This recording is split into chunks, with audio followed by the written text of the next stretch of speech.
es una tortuga la cual presentó anemia y debido a que presentó anemia le realizamos un conteo de reticulocitos, ¿no? Se realiza reticulocitos para verificar si está regenerando, igual que como pasaría en un perro o en un gato. Este, y aquí están los reticulocitos, ¿no? Vean cómo están los eritrocitos normales, digamos, que no tienen como la puntuación, los granulocitos estos, granulitos, que lo que nos indican estos, pues es que son eritrocitos más inmaduros y que por ende acaban de salir de la médula ósea y están indicando regeneración, ¿no?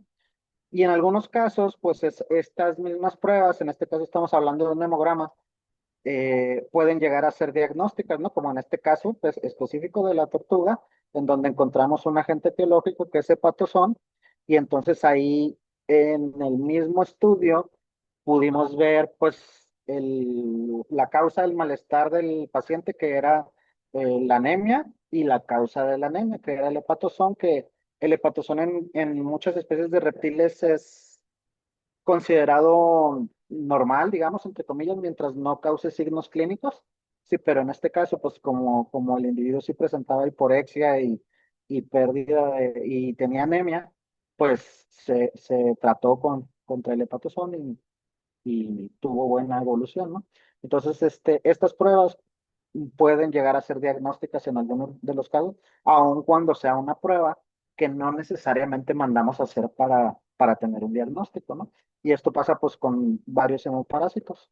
Por ahí la semana pasada en Juárez tuvimos un paciente con babesiosis que lo vimos en el frotis, entonces ahí llegó a ser diagnóstico. Eh, Ahora, una de las preguntas que más frecuente me hacen es, ¿cuánta sangre puedo obtener? ¿Sí? Y esto varía mucho dependiendo de la especie. Y hablando de animales exóticos, pues tenemos una listota de animales que son bien diferentes entre ellos, incluso las aves entre ellas son completamente diferentes, es bien diferente si es un ave rapaz, si es un citácido, si es un anseriforme. Entonces, todos, para empezar, cada grupo tiene particularidades y luego dentro de esos grupos, entre especies, es bien diferente. Entonces es una pregunta que es muy difícil de contestar con una sola respuesta, ¿sí? En términos generales, se dice que un individuo, más o menos, dependiendo de la especie, tiene de su peso corporal, el 10% de su peso corporal es sangre, ¿sí? Entonces, si tenemos un individuo, por ejemplo, que pesa 350 gramos, ¿sí? El 10% de estos 350 gramos son 35 mililitros, ¿sí? Esta es la sangre total que tiene ese individuo, es toda la sangre que le está circulando. Entonces, ese sería el volumen de sangre que tiene. De manera segura, lo que se sugiere como máximo para poder muestrear a un individuo sano es el 10% de este volumen total, o si lo prefieren, el 1% del peso corporal del paciente, ¿sí? Entonces sería el 10% del volumen total, serían 3.5 mililitros de sangre a obtener en un individuo de 350 gramos, ¿sí? Que es lo mismo que si ustedes le sacan el 1% a 350 directamente, pues es lo mismo, 3.5 mililitros de sangre. Es lo que podríamos obtener teóricamente, también esto ahorita hablamos de esto, ¿no? Porque también no es lo mismo lo que puedo obtener que lo que en realidad puedo obtener ya cuando pongo en práctica, agarro mi agujita y mi jeringa y lo intento. A veces no, siempre es tan fácil obtener estas cantidades, sobre todo en animales de talla muy pequeña, ¿no? Ratoncitos, hámsters, eh, incluso algunos lagartos, entonces se vuelve muy complicado en realidad obtener estos volúmenes, ¿sí? Y luego hay una segunda regla que dice, la primera regla sería pues el 1% de su peso corporal, es seguro obtenerlo si el paciente está sano. Si el paciente está enfermo, que va a ser el caso de la mayoría de los individuos que nos llegan al consultorio, eh, se dice que hay que restarle un 20%, es decir, en lugar del 1% sería el 0.8% del peso corporal.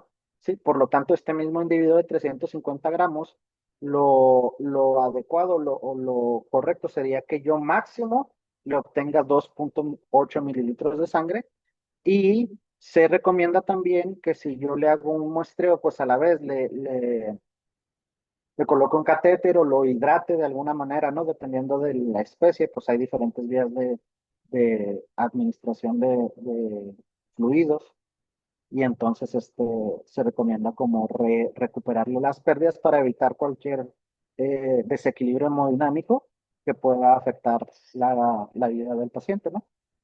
Ahora, en algunas especies, esto es como una regla general para todas las especies, ¿no? Y lo pueden aplicar a perros, gatos, vacas, caballos, conejos, cabras, eh, aves, reptiles. Sin embargo, en algunas especies, esto ya está como estudiado y hay valores específicos. Por ejemplo, hay valores para hurones, para ratas, para ratones, hámsters, conejos, que son animales que normalmente se utilizan en laboratorio para investigación y entonces esto se tiene como más a detalle estudiado.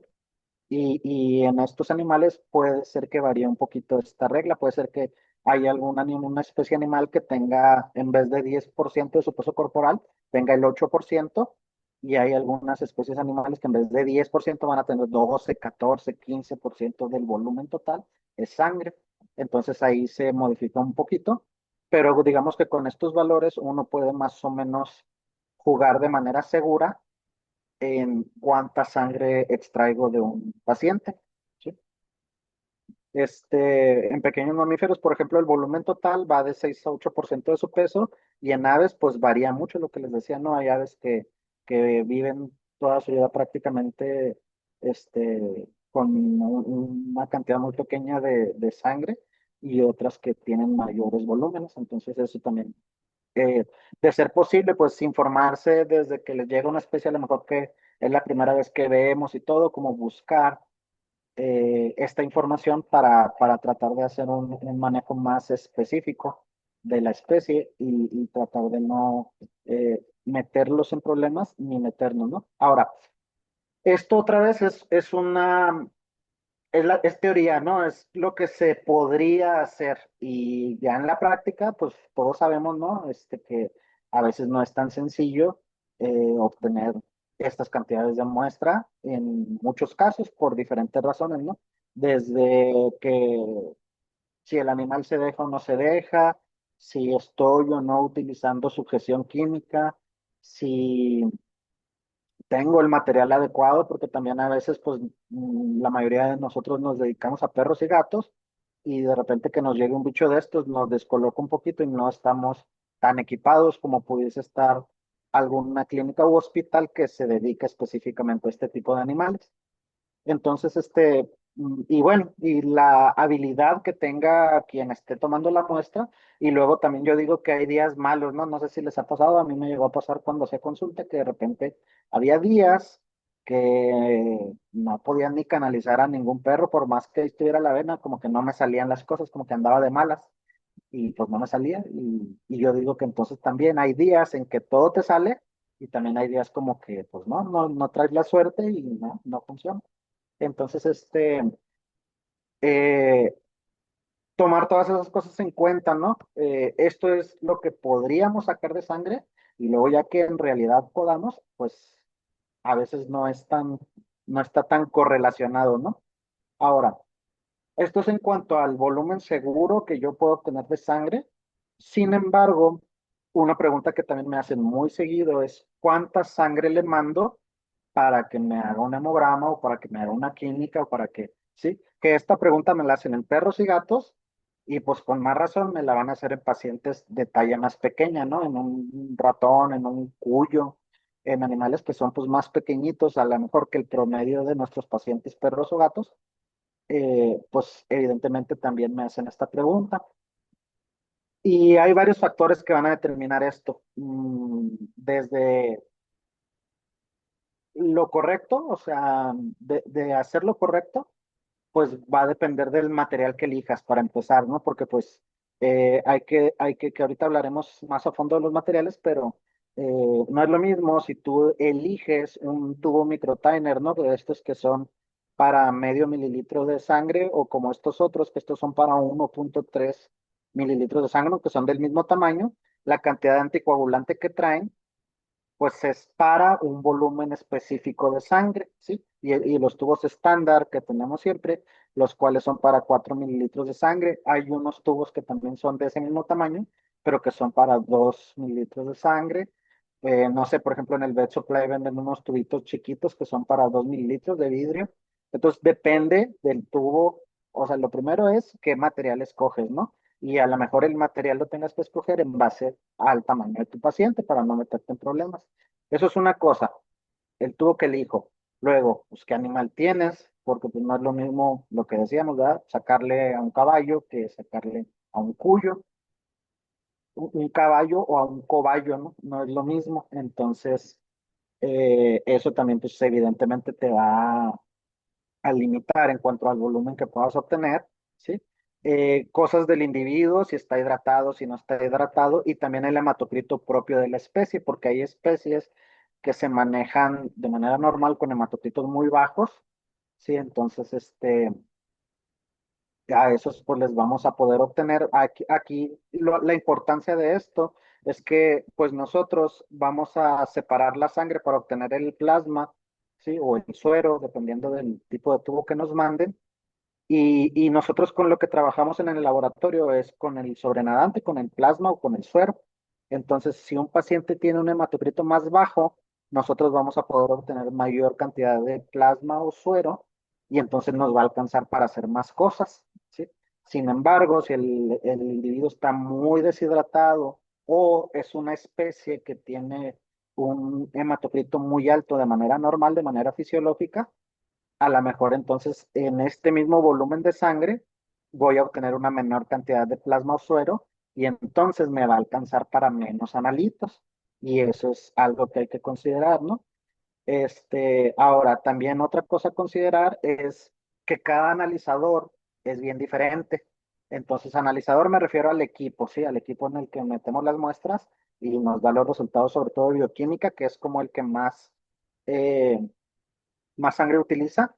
Y además, porque en aves y reptiles, por ejemplo, no hay analizador. Hay un analizador por ahí o dos que ya hacen algunas determinaciones de células, de hemograma, pero todavía no hay así uno que haga todo de manera automatizada, digamos. Entonces, muchas de las determinaciones en aves y reptiles se hacen todavía con conteos manuales, llenando una pipeta ahí, agitándola y poniéndola en la camarita y contando manual. Y es todo un ritual en el laboratorio, todo un suceso. Entonces,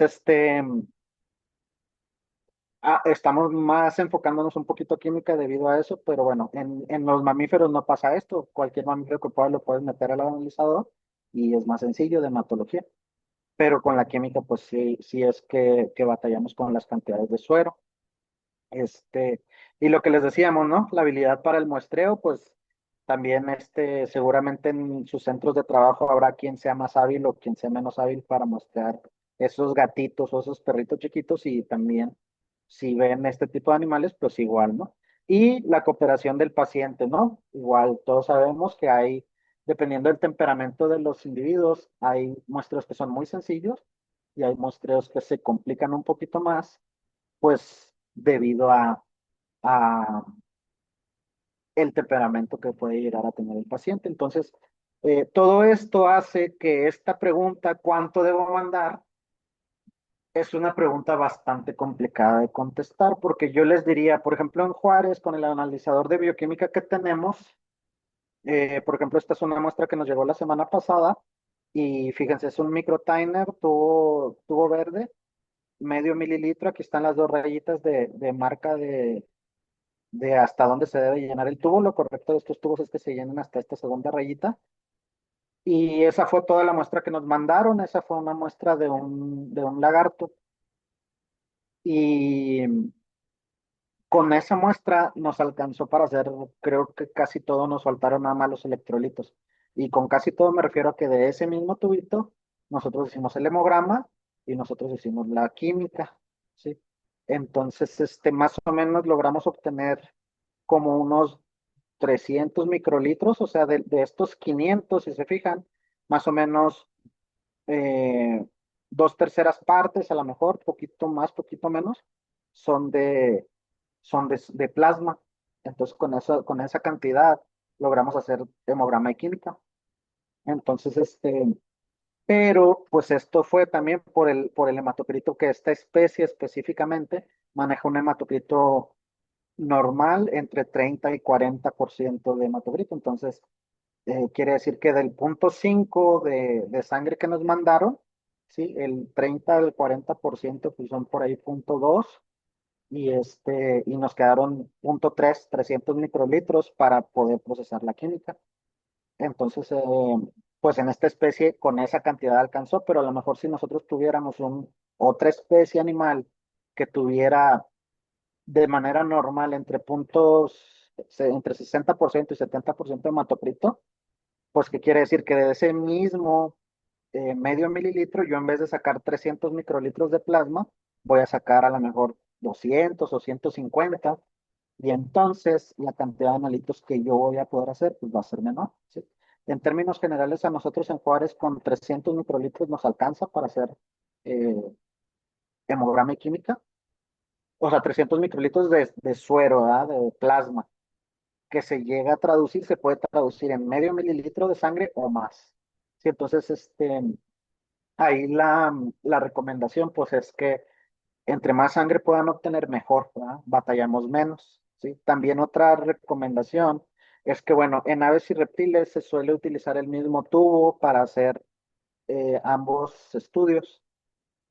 Sin embargo, por la naturaleza de los estudios, nosotros si nos mandan un solo tubo, tenemos que hacer forzosamente primero el hemograma. Y el hemograma, como ya les decía ahorita, es manual completamente. Entonces tenemos que pues, llenar la pipetita y luego la pipetita tarda media hora en incubarse y luego la tengo que poner en la camarita y luego la tengo que contar. Entonces, más o menos el proceso así artesanal de conteo celular en las aves y en los reptiles muy rápido, tarda una hora más o menos, ¿sí? Y una vez que ya vimos que salió todo y que ya no le voy a tener que hacer reticulocitos, ni el frotis, o sea, que ya hice todo lo que tenía que hacer del hemograma, entonces es ahí cuando meto a centrifugar la muestra y saco el plasma y luego ya lo meto a la química, ¿sí? Entonces, por ahí pueden ser 2 horas, 2 horas y media, porque también pues, en lo que veo el frotis, en lo que revisamos valores de referencia, que si tiene anemia, que si no tiene anemia para ver si le hago reticulocitos. Sí, ¿por qué? Porque como son conteos celulares, pues si yo le quito el plasma desde antes, modifico el valor del hematocrito y el valor de los conteos celulares, porque esos conteos van en función de un volumen de sangre. ¿Sí? Entonces, si yo le quito el plasma, pues voy a concentrar esos valores y me van a salir alterados. Entonces, yo no puedo empezar a trabajar la bioquímica hasta que no termino el hemograma. ¿Sí? Entonces, si ustedes me mandan un solo tubito, lo que va a suceder es que pues les vamos a tener normalmente los resultados el mismo día, como siempre hacemos, o a más tardar el día siguiente si batallamos un poquito encontrando valores de referencia de la especie que nos hayan mandado. Pero si necesitan preliminares, por ejemplo, pues va a retrasar la entrega de resultados preliminares, ¿no? Entonces, siempre que sea posible, enviar 2 tubitos microtimer ayuda mucho porque así yo tengo un tubito microtimer para hacer el hemograma y otro tubito microtimer para hacer la química. Y entonces, a lo mejor con el hemograma me tardo 3, 4 horas en poderles mandar un preliminar, pero la bioquímica, pues más rápido, conforme vaya saliendo del analizador se las podré enviar y entonces podrán tener resultados más rápido, ¿no? Entonces, también el que envíen más volumen de sangre permite que de repente, si salen cosas raras, pues podamos repetir, sí, si de repente hago yo un frotis y queda media rara la tinción y veo cosas ahí que están sospechosas, pero como que no estoy seguro si es un hemoparásito o si es algo precipitados de la tinción, pues me permite repetir el frotis y a lo mejor utilizar otra tinción que no me genere precipitados y que me den como mayor certeza de que te voy a reportar algo real, ¿sí? Entonces, Esto aplica en cualquier especie, otra vez. En estas especies, pues es más importante porque están chiquitas y les podemos obtener muy pequeños volúmenes.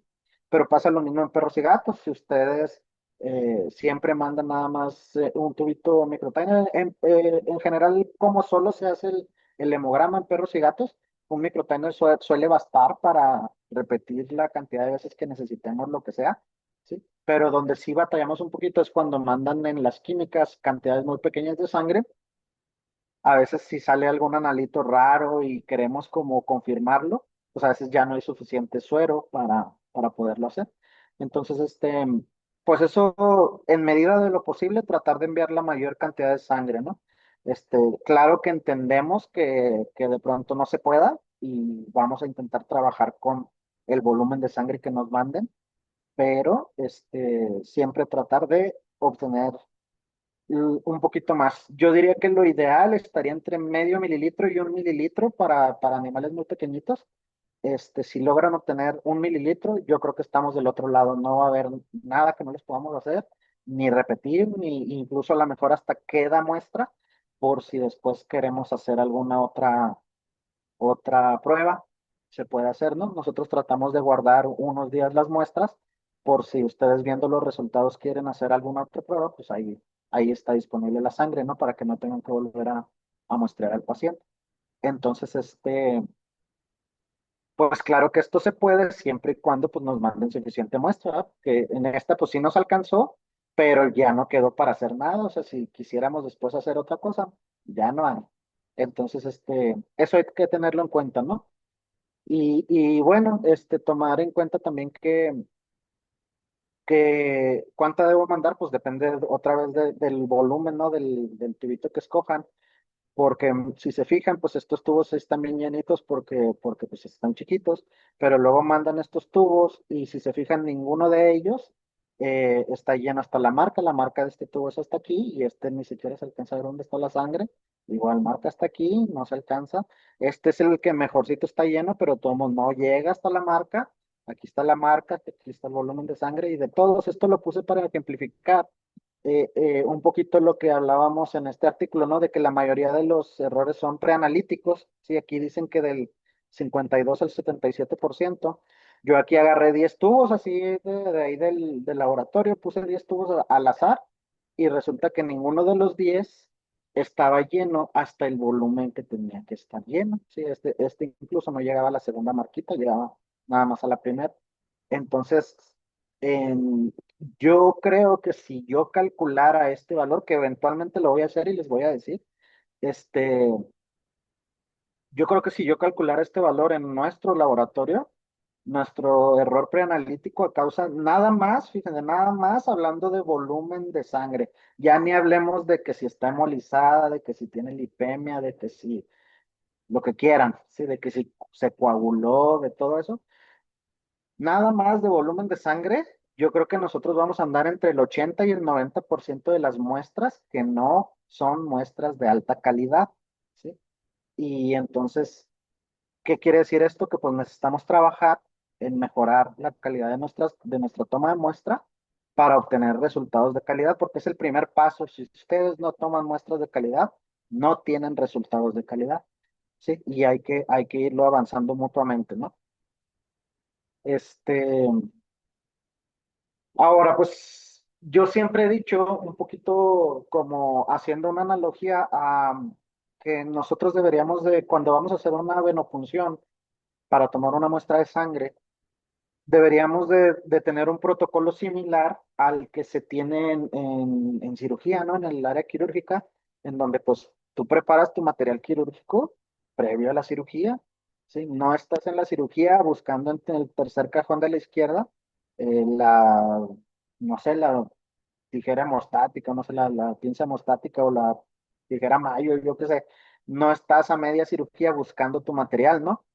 Sino que lo preparas de acuerdo al paciente, a la cirugía que vas a hacer, a lo que vas a realizar y las posibles complicaciones que pudieras tener, preparas tu material quirúrgico y entonces ya entras a cirugía, ¿sí? Y acá yo digo que deberíamos de hacer lo mismo, ¿sí? Yo debería decir, bueno, voy a muestrear a un hurón. Bueno, Primero, ¿cuánta sangre le podré obtener al hurón? Ah, pues que pesa medio kilo, 1 kilo, 2 kilos, no sé, kilo y medio.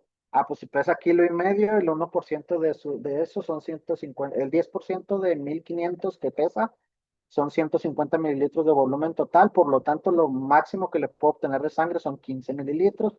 Entonces, pudiese usar tubos normales, ¿sí? Si es que yo considero que voy a ser lo suficientemente bueno para sacarle la cantidad de sangre que va en los tubos normales. Si no, pues mejor busco un microtimer, ¿sí? O dos, ¿sí? A lo mejor dos rojos o dos amarillos y uno morado o uno verde o ahí veo, ¿no? Pero pues tener ahí mi material listo. Y luego ya, pues lo que me gusta usar a mí, ¿no? Si me gusta usar jeringas, si me gusta usar Vacutainer, si voy a utilizar sujeción física o química, sí, pues lo que vaya a utilizar.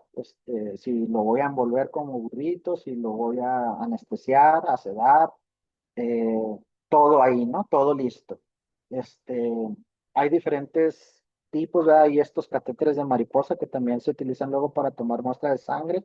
A mí no me gustan tanto, sin embargo, pues son formas en las que lo podrían hacer.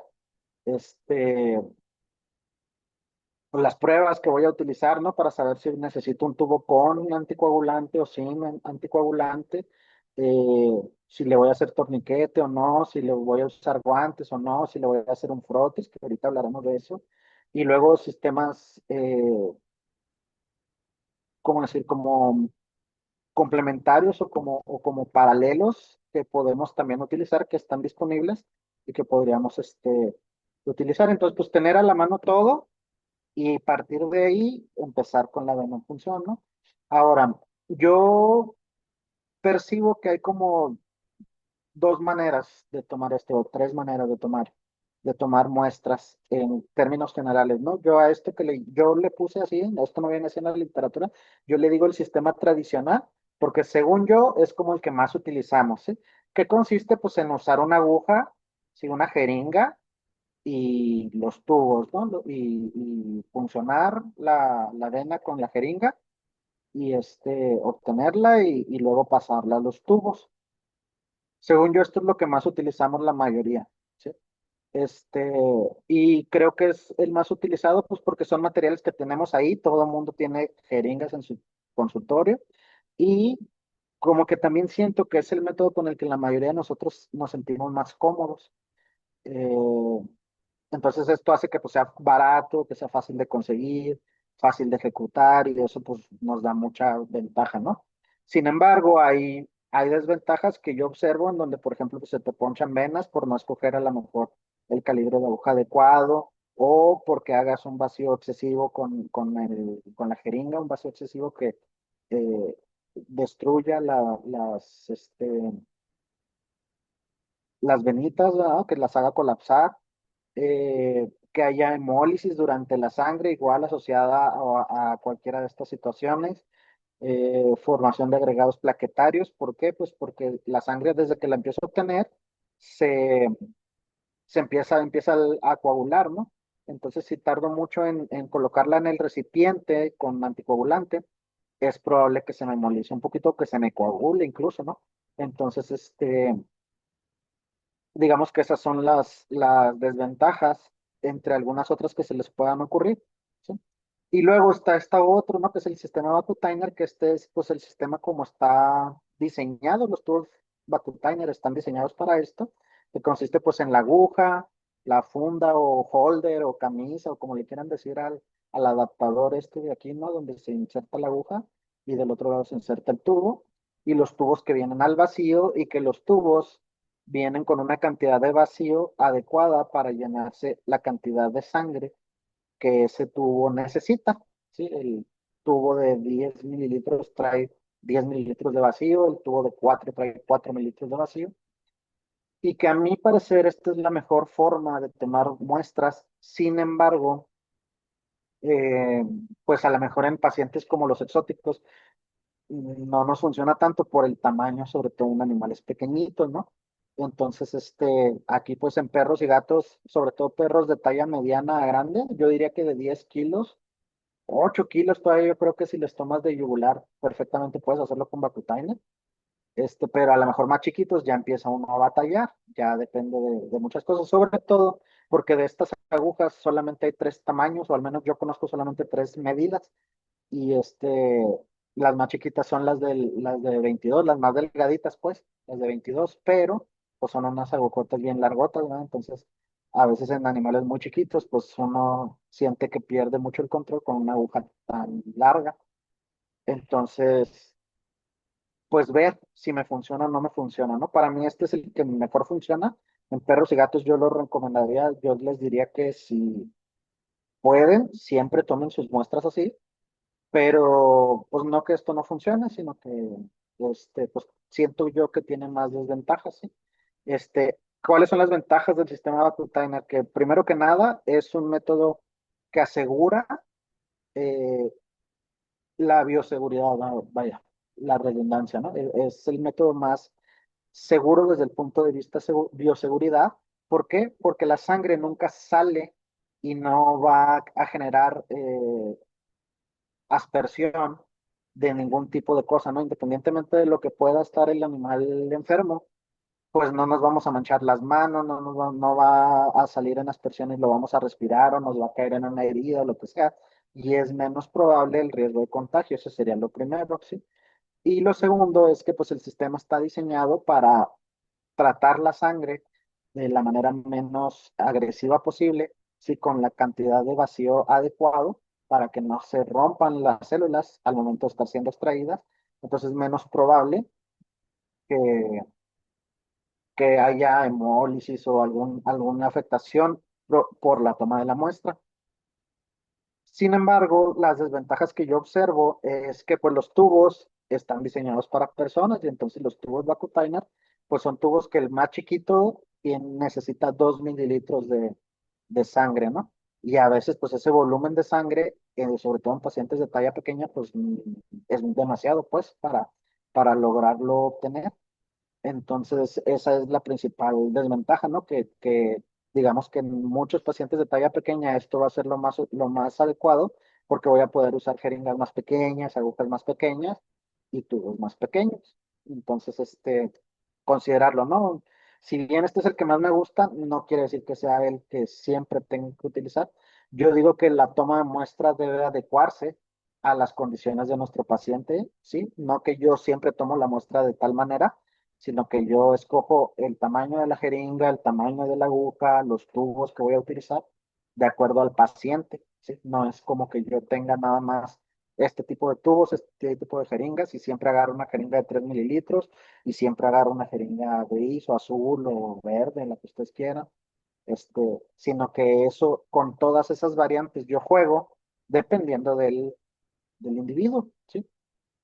Y luego están estos que no son tan frecuentes allá en Juárez, sin embargo, acá en el centro del país es mucho más frecuente verlos.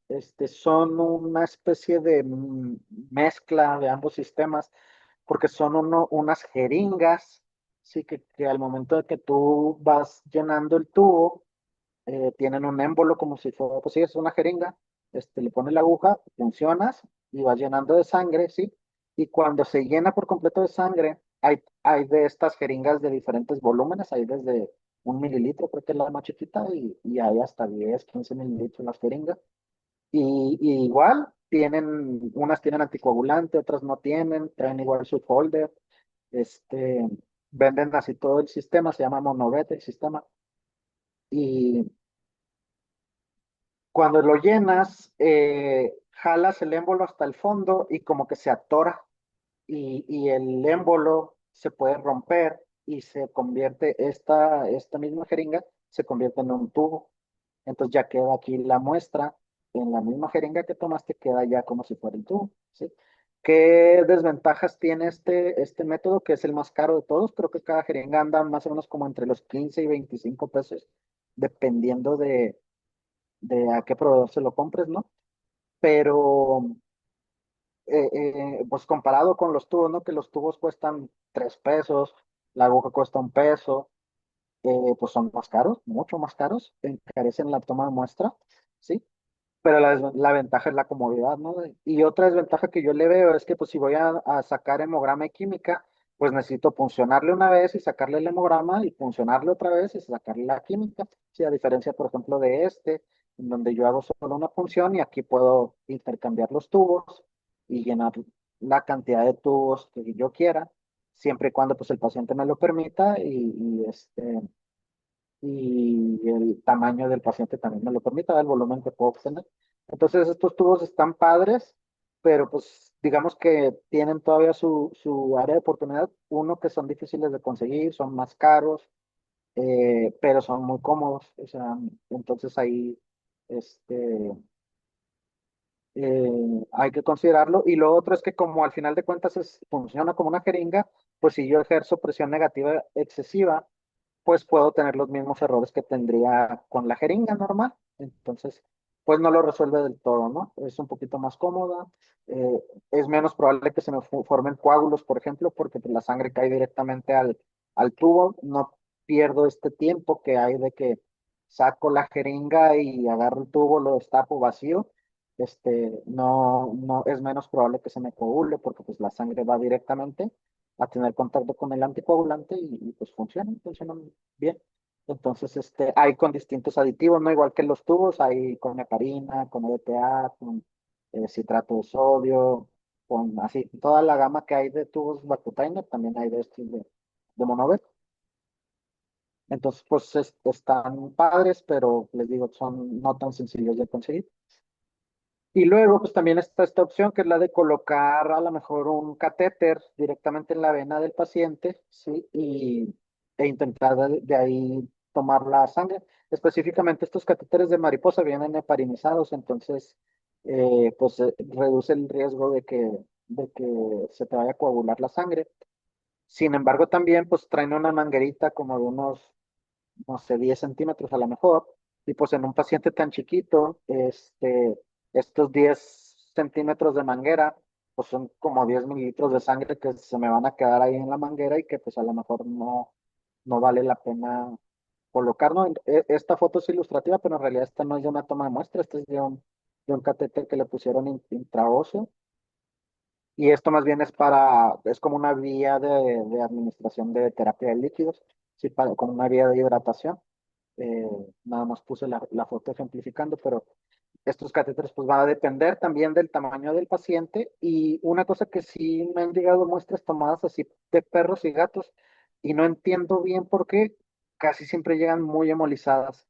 Entonces, una manera que en mi experiencia, yo no lo he hecho, pero pues he visto que las toman y he visto cómo salen las muestras y no me gusta porque generalmente la muestra sale de mala calidad. Entonces, pues se pueden utilizar en ciertas circunstancias. A lo mejor yo les diría que fuera su última opción y que si a lo mejor el paciente está muy deshidratado y la única manera de poderle sacar sangre es colocándole uno de estos catéteres, pues está bien, ¿no? O sea, si no hay de otra, pues están bien, pero yo sugeriría que pues no fuera como también su método de rutina, ¿no? Y en especies con eritrocitos grandes como las aves, reptiles y anfibios, pues es muy probable que también por los calibres de aguja, esto también pasa con las jeringas, este, se rompan los eritrocitos y tengamos un grado de hemólisis, ¿sí? Además de que hay que considerar el choque térmico, ¿no? Por ejemplo, ahorita que está haciendo frío y que, y que no sea a temperatura ambiente, dependiendo de cómo ustedes estén climatizados en su consultorio, si en la temperatura del ambiente está, no sé, a 10 grados, 8 grados, 4 grados, ¿no? Que es temperatura de refrigeración, y la sangre sale a 37 grados del cuerpo, 38, 39, 40, dependiendo de la especie. Este, el choque térmico también puede causar hemólisis. Entonces, el que la sangre vaya por aquí exponiéndose más al ambiente, creo que también puede generar más hemólisis que si la vaciamos directamente al tubo o a una jeringa primero y luego al tubo, ¿no? Como que siento que el- el tiempo que tarda ahí es mayor y pues se puede generar ese choque térmico. Lo siguiente sería pues ver las diferentes sustancias y saber para qué sirven, ¿no? En términos generales, los tubos que utilizamos llegan a ser los primeros cinco.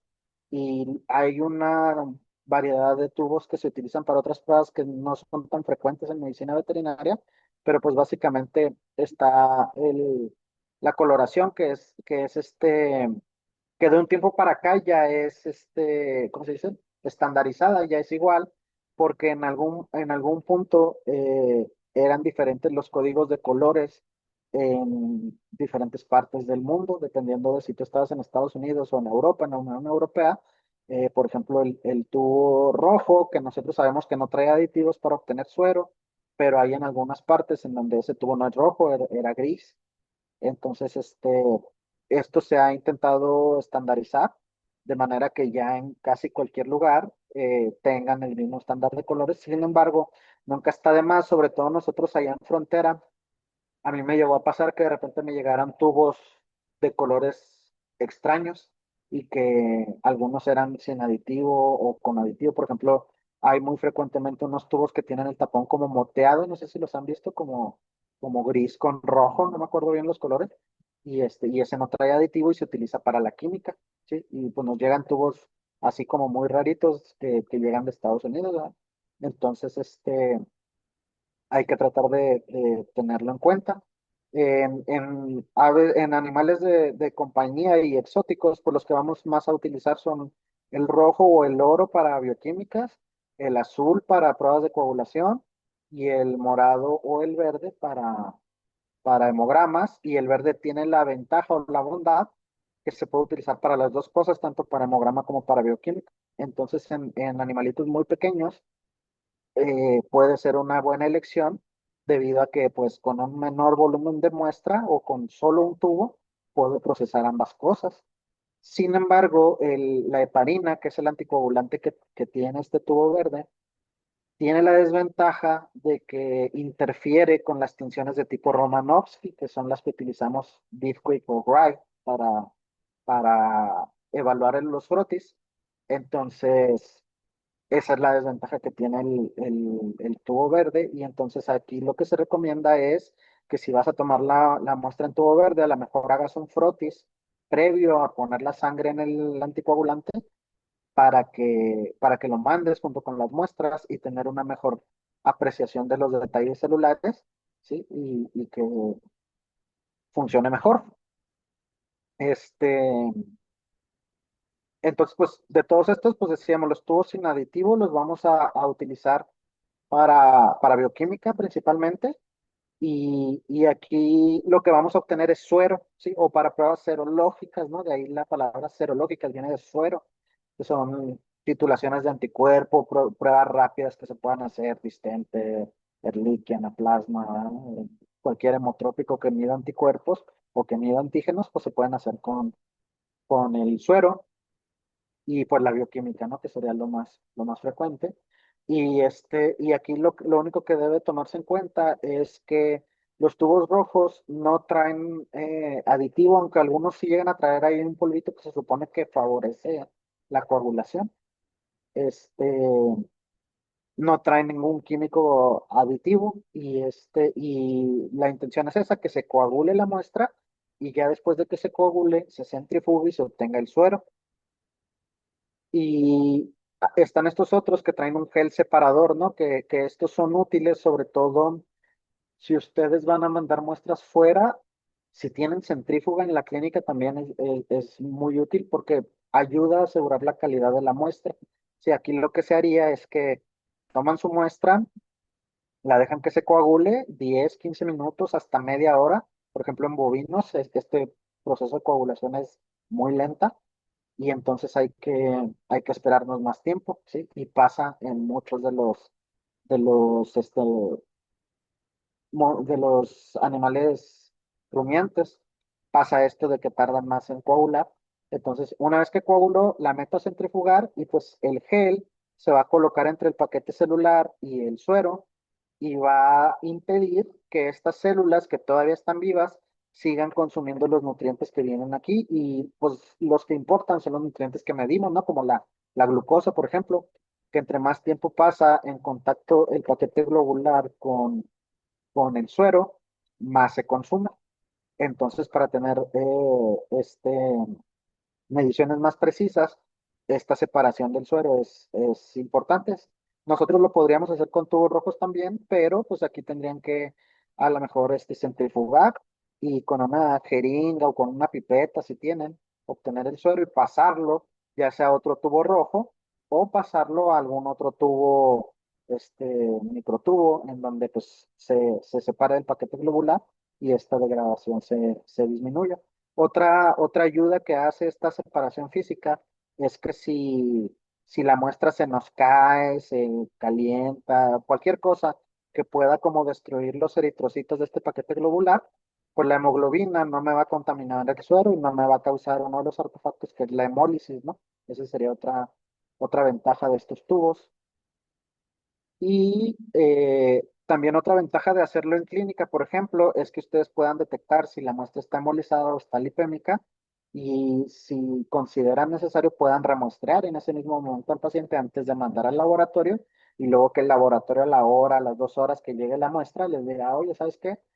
Tu muestra está muy hemolizada y pues los resultados pueden salir alterados, pues te recomendamos remuestrear. Es para evitar esas pérdidas de tiempo, pues ustedes lo podrían hacer en el consultorio si tienen centrífuga y evitarse o darse cuenta, ¿no? Si necesitan remostrear en ese momento o si, este,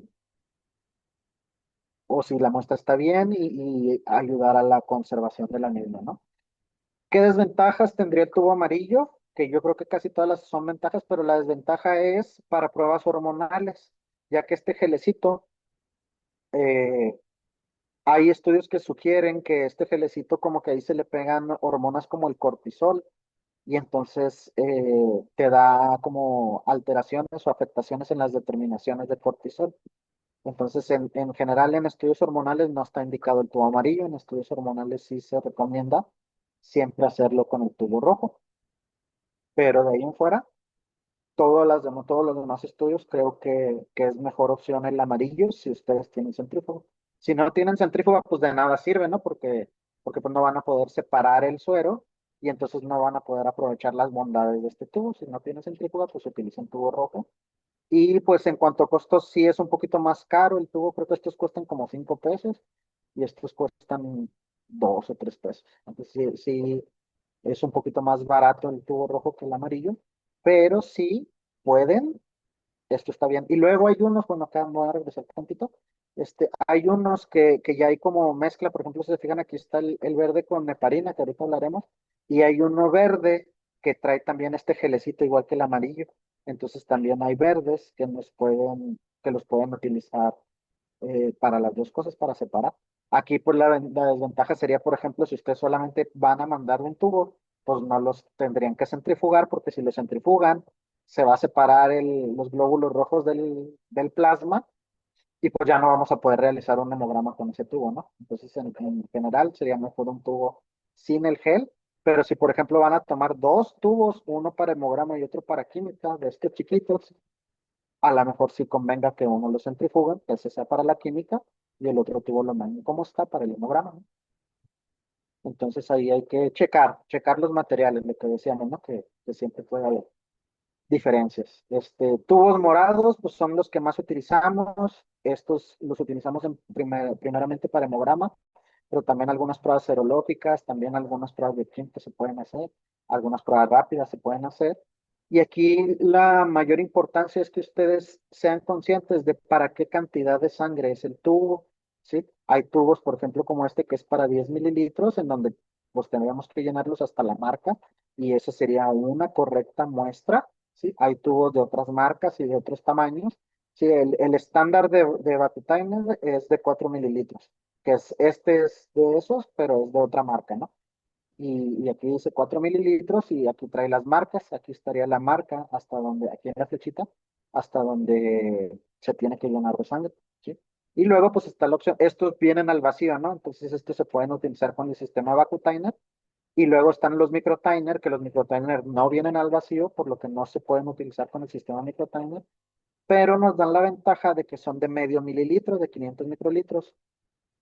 Entonces, si yo lo lleno hasta esta cantidad, es la cantidad de muestra ideal y vamos a respetar las proporciones entre anticoagulante y sangre y es muy probable que ni se nos coagule la muestra, ni nos cause artefactos causados por un exceso de anticoagulante, que es lo que llega a suceder cuando ustedes ponen 1 mililitro de sangre, por ejemplo, en un tubo para 4 o para 10 mililitros, pues ahí hay un exceso de anticoagulante y eso lo que genera es que haya un medio, o sea que, bueno, para empezar, todos los anticoagulantes son sales, ¿sí? Entonces, cuando ustedes ponen la sangre en poca cantidad de sangre, en mucha cantidad de anticoagulantes, ese anticoagulante se va a diluir en la sangre y va a ocasionar un medio hiperosmolar, ¿sí? Y entonces ahí lo que va a ocasionar es que las células empiecen a mover cosas que tienen dentro, solutos que tienen dentro, ¿sí? Y buscando equilibrar ese medio hiperosmolar con el medio interno de la célula, con el líquido intracelular. Entonces lo que va a ocasionar es que el medio hiperosmolar va a ocasionar que la sangre, ya sea que saque líquido, buscando regular esa cantidad y pues va a haber mucha hemólisis debida a esta mala proporción de anticoagulantes y en algunos casos también las células se llegan a inflar o a hacer más pequeñas. Y esto es de mucha importancia porque los analizadores automatizados clasifican las células en base a su tamaño. Entonces, si la célula se me está inflando o se me está contrayendo por una mala proporción con el anticoagulante, mis resultados del conteo general pues no van a ser lo más precisos posibles debido a esta mala proporción, ¿sí? La ventaja del EDTA como anticoagulante para pruebas es que conserva muy bien la morfología celular. Entonces, para los frotis es de lo mejor que hay. Incluso también se utilizan para análisis de líquidos. En los análisis de líquidos está indicado que ustedes, del líquido que saquen, abdominal, torácico, pericárdico, pongan la mitad en un tubo morado y la otra mitad en un tubo rojo para en uno de los tubos obtener la sangre con la que vamos a hacer la citología del líquido y en el otro tubo hacer, si es que se necesitan, determinaciones bioquímicas. Entonces, bien importante, sobre todo lo de las proporciones, ¿no? Si ustedes tienen un paciente pequeño, utilicen en un tubo pequeño, y si tienen un paciente grande, utilicen un tubo grande de una cantidad de sangre que el paciente les vaya a permitir tomar. Y la realidad es que con 500 microlitros de muestra, solo para el hemograma, es muchísima sangre. O sea, no va a haber vez que les rechacemos una muestra. Si nos mandan medio mililitro de sangre, siempre se va a poder hacer, ¿sí? Por más que yo haga 20 frotis y 40 capilares para hacer micromatocrito o para buscar microfilarias o para lo que sea, es suficiente sangre. Muy rara vez me la voy a acabar. Entonces, es suficiente. Incluso yo les diría que si quieren, ¿verdad? Tengan estos como únicos tubos. La desventaja a lo mejor de estos tubos que yo les veo, la única, o bueno, hay algunas en el laboratorio, pero pues a ustedes no les competen tanto. Son más caros que los microtiners, ¿no? Estos cuestan 2, 3 pesos y estos cuestan como, dependiendo los de marca Vacutiner, sí cuestan por ahí como 10, 12 pesos cada tubito y los de marca genérica sí nos salen un poquito más baratos, cuestan entre 5 y 7 pesos, dependiendo del distribuidor. Entonces, pues son más caros que los tubos normales, pero yo diría que pues son lo más recomendable para la mayoría de nuestros pacientes, ¿sí? Pues a un perro grande pues no pasa nada si nada más le tomo medio mililitro, ¿no? Y a un perro chiquito, pues me ayuda mucho que en vez de tomarle 4 mililitros, le pueda tomar medio mililitro. Sí, así si yo con una jeringa de 5 mililitros le saco a un perro grande sangre, echo medio mililitro aquí y me quedan 4,5 para la química, que es muchísimo, voy sobrado para la química, ¿no? Entonces, con una jeringa de 3 mililitros, incluso yo les diría que es suficiente, ¿no? Medio mililitro aquí y 2,5 mililitros en el tubo rojo o amarillo, vamos sobradísimos. Que esa es la ventaja de estos tubos. Estos tubos, aunque sí tienen los rojos o los amarillos, aunque sí tienen también un volumen, sí, esta es la cantidad de vacío que traen, 4 mililitros. Sin embargo, estos tubos, como no tienen ningún aditivo, son un recipiente, básicamente, no funcionan de otra manera.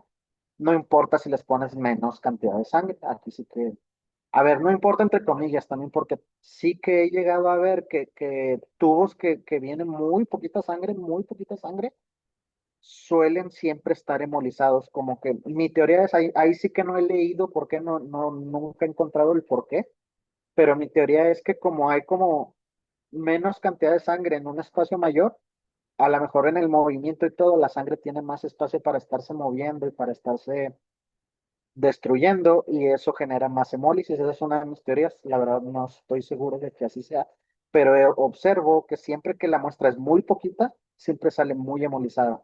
Y entre más lleno esté el tubo, hay como menos, o sea, el plasma sale más bonito, como es toda la foto, ¿no? Entonces, si bien no importa aquí el volumen que pongan, sí que entre mayor volumen hay varias ventajas. Una ventaja es que la sangre generalmente tiende a no destruirse tanto y otra ventaja es que a nosotros en el laboratorio nos permite hacer repeticiones de los analitos si esto fuera necesario, ¿no? Si de repente yo veo una bioquímica y tiene un fósforo raro o un colesterol raro, así, pues yo lo repito para ver si no fue un error analítico, que mi analizador algo le pasó en ese momento y vio raro, o si en realidad es ese valor el que tiene el paciente. Y entonces antes de yo reportárselos, pues lo confirmo. Y esto pues es de mayor ventaja, ¿no? Que también nos pasa a veces en perros y gatos que mandan volúmenes muy pequeñitos y a veces alcanzo a sacar la química, pero a veces sí me quedo con dudas de, híjole, es que este valor está muy raro, pero no me mandaron suficiente sangre para repetirlo y para saber si en verdad es ese valor o algo pasó analíticamente hablando, ¿no? Que eso sería un error analítico, en que hablábamos de las tres fases, ya que el equipo me da un error, eso es un error analítico y ese es pues en mayor medida responsabilidad del laboratorio. Sin embargo, es un error que a lo mejor se pudo corregir si la toma de muestras hubiera sido más adecuada. Sí, porque si yo lo detecto, pero ya no tengo suero para repetir o para hacer alguna otra cosa, pues me dejan teniendo o me obligan a tener que reportar ese posible error analítico, ¿sí? Y si hubiera tenido suero, a lo mejor yo hubiera podido hacer algo para que ese error analítico que yo detecté lo hubiera corregido y su reporte hubiera salido mejor, ¿no? Entonces, es bien importante esto que les digo, por eso les digo que fase preanalítica es como lo más importante y tenemos que ponerle mucha atención. Y la heparina, que hablando específicamente de estos bichos tan pequeñitos, a lo mejor va a ser la mejor opción, ¿sí? Quitando esto que les digo de que la heparina interfiere un poquito con las tinciones, las deja medio raras, se puede teñir, pero se ve medio curiosito. Este, a lo mejor la heparina sea la mejor opción por el hecho de que se puede utilizar para ambas pruebas. En medicina humana, la heparina la utilizan para pacientes de urgencia. Como no tengo que esperar a que se coagule la sangre y la puedo centrifugar inmediatamente y sacar el plasma y meterlo al equipo de bioquímica, se utiliza en medicina de urgencia porque me ahorra 15 minutos de esperar a que se coagule, media hora de esperar a que se coagule, que esos 15 minutos o media hora pues pueden ser la diferencia en un paciente crítico entre vida o muerte, ¿no? Entonces, ese es el uso que se le da en humana. A nosotros pues nos sirve de que si yo solamente le logro sacar medio mililitro de sangre, en lugar de tener que repartir 0,25 en un tubo morado y 0,25 en un tubo rojo y a ver qué sale, este, poner todo en un solo tubo y eso me ayuda a eficientar porque también tienen que considerar que si yo mando dos tubos con así como dijimos, 0,25 y 0,25, a la hora de yo centrifugarlo, pues de ese 0,25 voy a sacar a lo mejor la mitad, siendo muy generosos, 0,12 o 0,13 de suero. Pero hagan de cuenta que yo todavía lo tengo que pipetear, ¿sí? Tengo que sacar ese suero y ponerlo en otra copita que es la que voy a meter al equipo. Entonces, pues hay que tener muy buen pulso, ¿verdad? Porque son cantidades muy pequeñas y siempre va a haber un residuo. Entonces, pónganle que ese 0,13 que yo pude obtener, en realidad lo que pude sacar a lo mejor va a ser 0,1, 0,11, 0,12, siendo así muy, muy bueno pipeteando. Entonces siempre va a haber un volumen muerto, ¿sí? De digamos 0,1 o 0,2. Entonces de ese punto 12 pues en realidad voy a obtener nada más punto 1. Y si tomamos en cuenta que son dos tubos, pues tengo en un tubo de G.2 y en otro tubo de G.2, y entonces ya dejé casi 400 microlitros que me hubieran servido para muchas cosas. Y en cambio, si es un solo tubo, solamente tengo una vez muerto ese volumen, ¿verdad? Nada más voy a tener punto 2 de pérdida de volumen. Entonces también eso es bien importante, ¿no? Que me sirve para eficientar, para obtener un poquitito más, que en estos bichos es bien importante. ¿Sí? Las dificultades, ya habíamos dicho, pues la tensión del frotis y que en algunos casos puede alterar las mediciones de potasio y de sodio. ¿Sí? Cuando se utiliza, por ejemplo, heparina de sodio. Bueno, hay dos tipos de heparina, para empezar, heparina de litio y heparina de sodio. Es importante que ustedes busquen siempre la que es heparina de litio. ¿Por qué? Pues porque una de las determinaciones que hacemos es el sodio. Y entonces si nosotros utilizamos heparina de sodio, lo que va a pasar es que todos sus perfiles de electrolitos les va a salir el sodio en el cielo. Y eso se va a deber al tipo de heparina que estamos utilizando. Se fijan aquí en el tubo, no sé si alcanzan a ver, pero aquí dice eh, heparina, lithium heparina, que en inglés, heparina de litio. Entonces esto sería lo ideal, heparina de litio. Sin embargo, si consiguen heparina de sodio, pues solamente consideren que cuando hagan su bioquímica con este tipo de muestra, pues el sodio les va a dar alto siempre, ¿no? A mí más de una ocasión me han mandado resultados gente que tiene sus equipos en la clínica y y que hacen ellos sus pruebas y me dicen, no, oye, revísame y ayúdame, ¿no? A interpretarlo. Sabes que pobre equipo no sirve. Siempre el sodio me sale bien alto. Y yo así ni siquiera les pregunto, les digo, usas tubos de parina, ¿cierto? Entonces me dicen, ¿cómo sabes? Y yo, pues, porque el sodio alto siempre es porque usan tubos de parina. Entonces ya les digo, bueno, y búscale en el tubito a ver si te dice qué tipo de parina es, seguro es heparina de sodio. Y ya, a ver, déjame me fijo ahí al ratito, oye, sí, sí es heparina de sodio. Pues, bien sencillo, cambia por heparina de litio y tu sodio te va a empezar a salir bien. Y ya a los días, ya nomás es cuestión de que les lleguen los tubos y, oye, ya los sodios salen bien.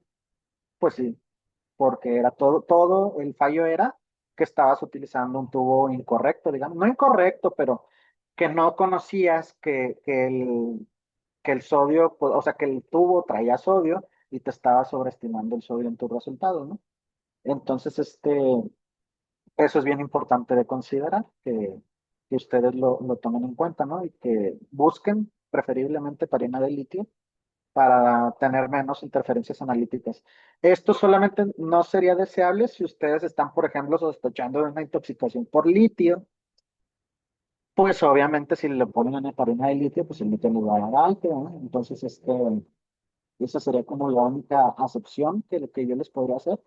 Pero también hay que tener en cuenta que pues es muy raro, ¿no? Que sospechemos de una intoxicación por litio.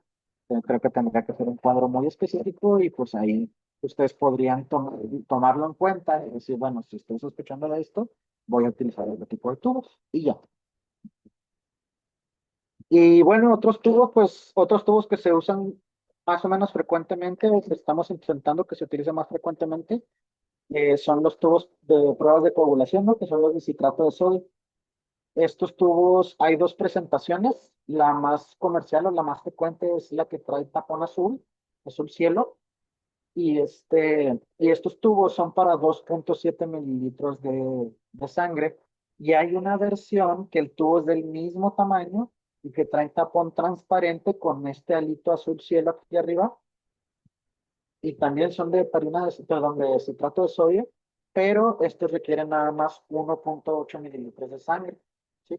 Estos tubos son utilizados para pruebas de coagulación y en las pruebas de coagulación es bien importante que el tubo esté lleno hasta donde el volumen marca. ¿Sí? ¿Por qué? Pues porque estamos midiendo coagulación y el citrato de sodio es un anticoagulante. ¿Sí? Y si nosotros queremos determinar si un paciente está coagulando bien o no está coagulando bien, tenemos que respetar la cantidad de anticoagulante, porque si no la respetamos, lo que va a suceder es que va a haber demasiado anticoagulante para poca sangre, ¿sí? Y eso que va a ocasionar que cuando lo metan al analizador de tiempos de coagulación, ¿sí? El analizador pues no sabe si tiene suficiente anticoagulante o no, sangre o no. Entonces el analizador tiene una técnica estandarizada y pues hagan de cuenta que cuando metes la muestra, el analizador lo que hace es, bueno, el citrato de sodio como funciona es que secuestra el calcio que está en la sangre y eso detiene la coagulación, así es como funciona. El calcio es un factor de coagulación importante. Muchos de los factores de coagulación lo requieren para poder hacer su trabajo. Entonces, el citrato de sodio secuestra el calcio y eso evita que la sangre se coagule. Entonces, cuando nosotros metemos la muestra de coagulómetro, el calcio, o sea, hay unos coagulómetros que le tienes que poner calcio para reactivar la coagulación y a partir de que tú le pones calcio, empieza a contar el tiempo y luego ya te dice, el tiempo de tromboplastina, tantos segundos, ¿ya? O sea, desde que le pusiste el calcio a que se coaguló la muestra. Ahora, estas pruebas vienen pensadas pues para una correcta proporción entre anticoagulante y sangre, ¿eh? Si tú le pones más anticoagulante que sangre, va a haber un exceso de anticoagulante.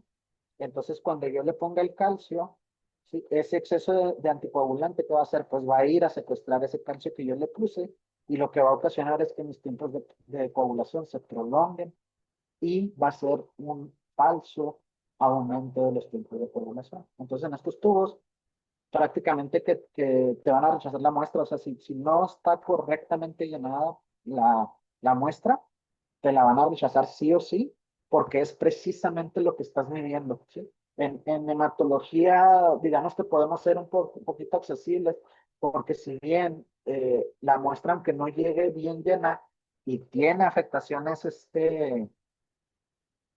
en los resultados directamente, no es propiamente lo que estamos evaluando, ¿no? Estamos evaluando células, estamos evaluando otras cosas, pero acá estás evaluando la coagulación, entonces tiene que sí o sí llevar el, el, este, la proporción adecuada. Y entonces, los otros tubos que podemos, hay un montón de otros tubos, estos por ejemplo que les puse aquí de ejemplo son de fluorato de sodio. Estos sirven los utilizan específicamente para pacientes diabéticos para medir glucosa, ya que estos tubos traen ahí una serie de componentes que bloquean el ciclo de Krebs en las células. Entonces, esto hace que no se consuma la glucosa. Entonces, tú tomas la glucosa en estos tubos y la puedes dejar ahí, procesarla más al ratito y no se va a ir degradando como si pasan los otros tubos. Y así, hay un montón de otros tubos que se pueden utilizar. Hay unos anaranjados, por ejemplo, que traen trombina y que esos también se usan en urgencias para las químicas. Entonces tú tomas la muestra de sangre y casi conforme va cayendo la muestra en el tubo, se va coagulando, porque la trombina pues es un coagulante, un procoagulante, ¿sí? Entonces se coagula inmediatamente la muestra y casi que a los 3 minutos que tú tomaste la muestra, ya la puedes centrifugar y ya la puedes procesar en la química y así. Hay un montón de tubos diferentes, ¿no? Que pues si ustedes necesitaran pudiesen investigar, pero básicamente con los que hablamos son los que vamos a utilizar. Preparación del sitio, pues dónde voy a funcionar, si le voy a rasurar, si le voy a retirar las plumas, si le voy a mover las escamas, si se las voy a arrancar o qué voy a hacer, si le voy a hacer una venosección, a limpiar, que esto yo siempre lo recomiendo, siempre su buena limpieza para evitar nosotros meter infecciones o algún tipo de contaminante. Si se le puede o no aplicar torniquete, ¿verdad? Y si este sirve de algo, porque por ejemplo en los reptiles, pues qué torniquete le voy a hacer si no se le va a marcar la vena, ¿no? Y pues ya la función. Entonces esta es básicamente la preparación que le tendría que hacer a cada animal. Y pues los sitios de venopunción pues van a variar, ¿no? En los animales domésticos, en la mayoría podemos utilizar la glucosa, perdón, la yugular, no sé cómo se llama, la yugular, y en algunas especies como las vacas, pues la vena caudal, que la vena maxilar, o sea, pues los sitios de venopunción en animales tradicionales más o menos los dominamos, sí, la cefálica, la safena, y en muchas especies no convencionales, sobre todo mamíferos, pues esto no va a ser muy diferente. Cefálica, yugular, yugular, este es un erizo, ¿no? Yugular bajo anestesia, un hurón igual, yugular. En conejos está reportada la vena auricular central y las marginales. Sin embargo, yo les podría decir que es difícil obtener una muestra de buena cantidad de este lugar. Y también en alguna literatura yo lo he llegado a leer que está como para canalizar a los animales y también esto ya se ha ido, o sea, es una práctica que no es considerada buena actualmente, porque muchas veces la administración de medicamentos en esta zona, aunque le pongan un catéter, suele ocasionar necrosis. Entonces, ya no se recomienda en otras vías. Sin embargo, la puse para que ustedes, porque ustedes, si ustedes buscan en el libro, lo pueden encontrar. Una chinchilla en donde le van a hacer una toma de muestra, de yugular.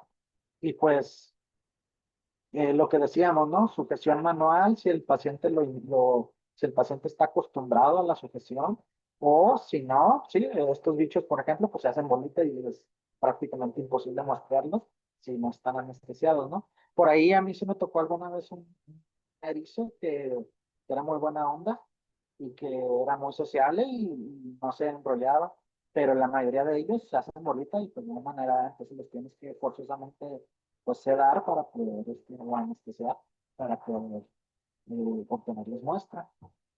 Y tomar en consideración el grado de estrés que les puedes causar a estos animales, ¿verdad? Mucho que ver que tan acostumbrados estén al manejo por sus propietarios y por otras personas. Porque estos animales, la mayoría de los animales no convencionales, hay que tomar en cuenta que eh, están, no están tan domesticados, sí, algunos a lo mejor sí, pero en general no están tan domesticados y, y esto genera que sean muy estoicos, es decir, que no muestran tan fácilmente signos de debilidad o de enfermedad. Entonces, tú puedes estar manipulando nuestros animales y el animal parecer que estuviera bien y de repente se te mueren las manos del puro estrés. Entonces es bien importante técnicas de manejo y de sujeción adecuadas, ¿no? Que de esto no va la plática, pero sí que tomen en cuenta. De hecho, en la mayoría de animales no convencionales, la mayoría de los muestreos se hacen bajo sedación o anestesia. Se hace todo un plano desde que llega, tú escuchas al propietario, ves qué tiene y luego vas viendo qué le vas a revisar al individuo, pero muchas veces haces un plan de que la revisión sea bajo sedación. A lo mejor por fuera lo medio ves, por fuera ahí lo que se ve externamente sin acercarte mucho. Ya les hablará más de esto a lo mejor los médicos que van a dar las siguientes pláticas, pero tener mucho en cuenta el estrés, ¿sí? Y qué método de contención es el más adecuado para este nivel. Los hurones suelen ser, por ejemplo, animales súper sociables, que se dejan agarrar y se dejan hacer de todo muy raro por mierda. Entonces, estos casi sí que los puedes agarrar y hacer y deshacer, ¿sí? Pero otros animales pues no tanto. Entonces, ahí escoger, ¿no? La mejor sujeción. Y luego ya lo que les decía, vamos a hablar un poquito de algunas especies específicas, un poquito rápido en donde la cantidad de sangre, vean por ejemplo cómo en los hurones no aplica esto del 10% de su peso corporal de sangre. Aquí ellos tienen entre 5 y 7% de su peso. Y el peso normal de los hurones va desde 700 gramos hasta 2 kilos de peso, ¿no? Machos o hembras, ¿no? Las hembras son pequeñas.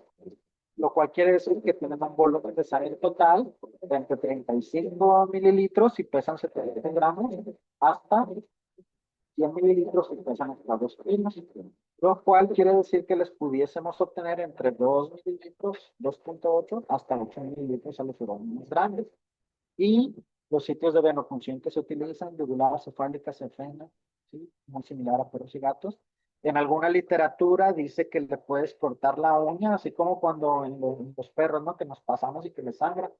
En alguna literatura viene eso, que le puedes cortar la uña y de ahí obtener la sangre. También es una práctica que ya no se considera correcta. Y la menciono pues para que no lo hagan. Y pues la sujeción va a depender del individuo y de lo acostumbrado que esté a que le hagan sujeción física o química, ¿no? Este, siempre que ustedes utilicen sujeción química, hay que ponerlo en la historia clínica que le mandan al laboratorio para que lo consideren. Hay algunos anestésicos o preanestésicos que pueden alterar los resultados del laboratorio y hay otros que no.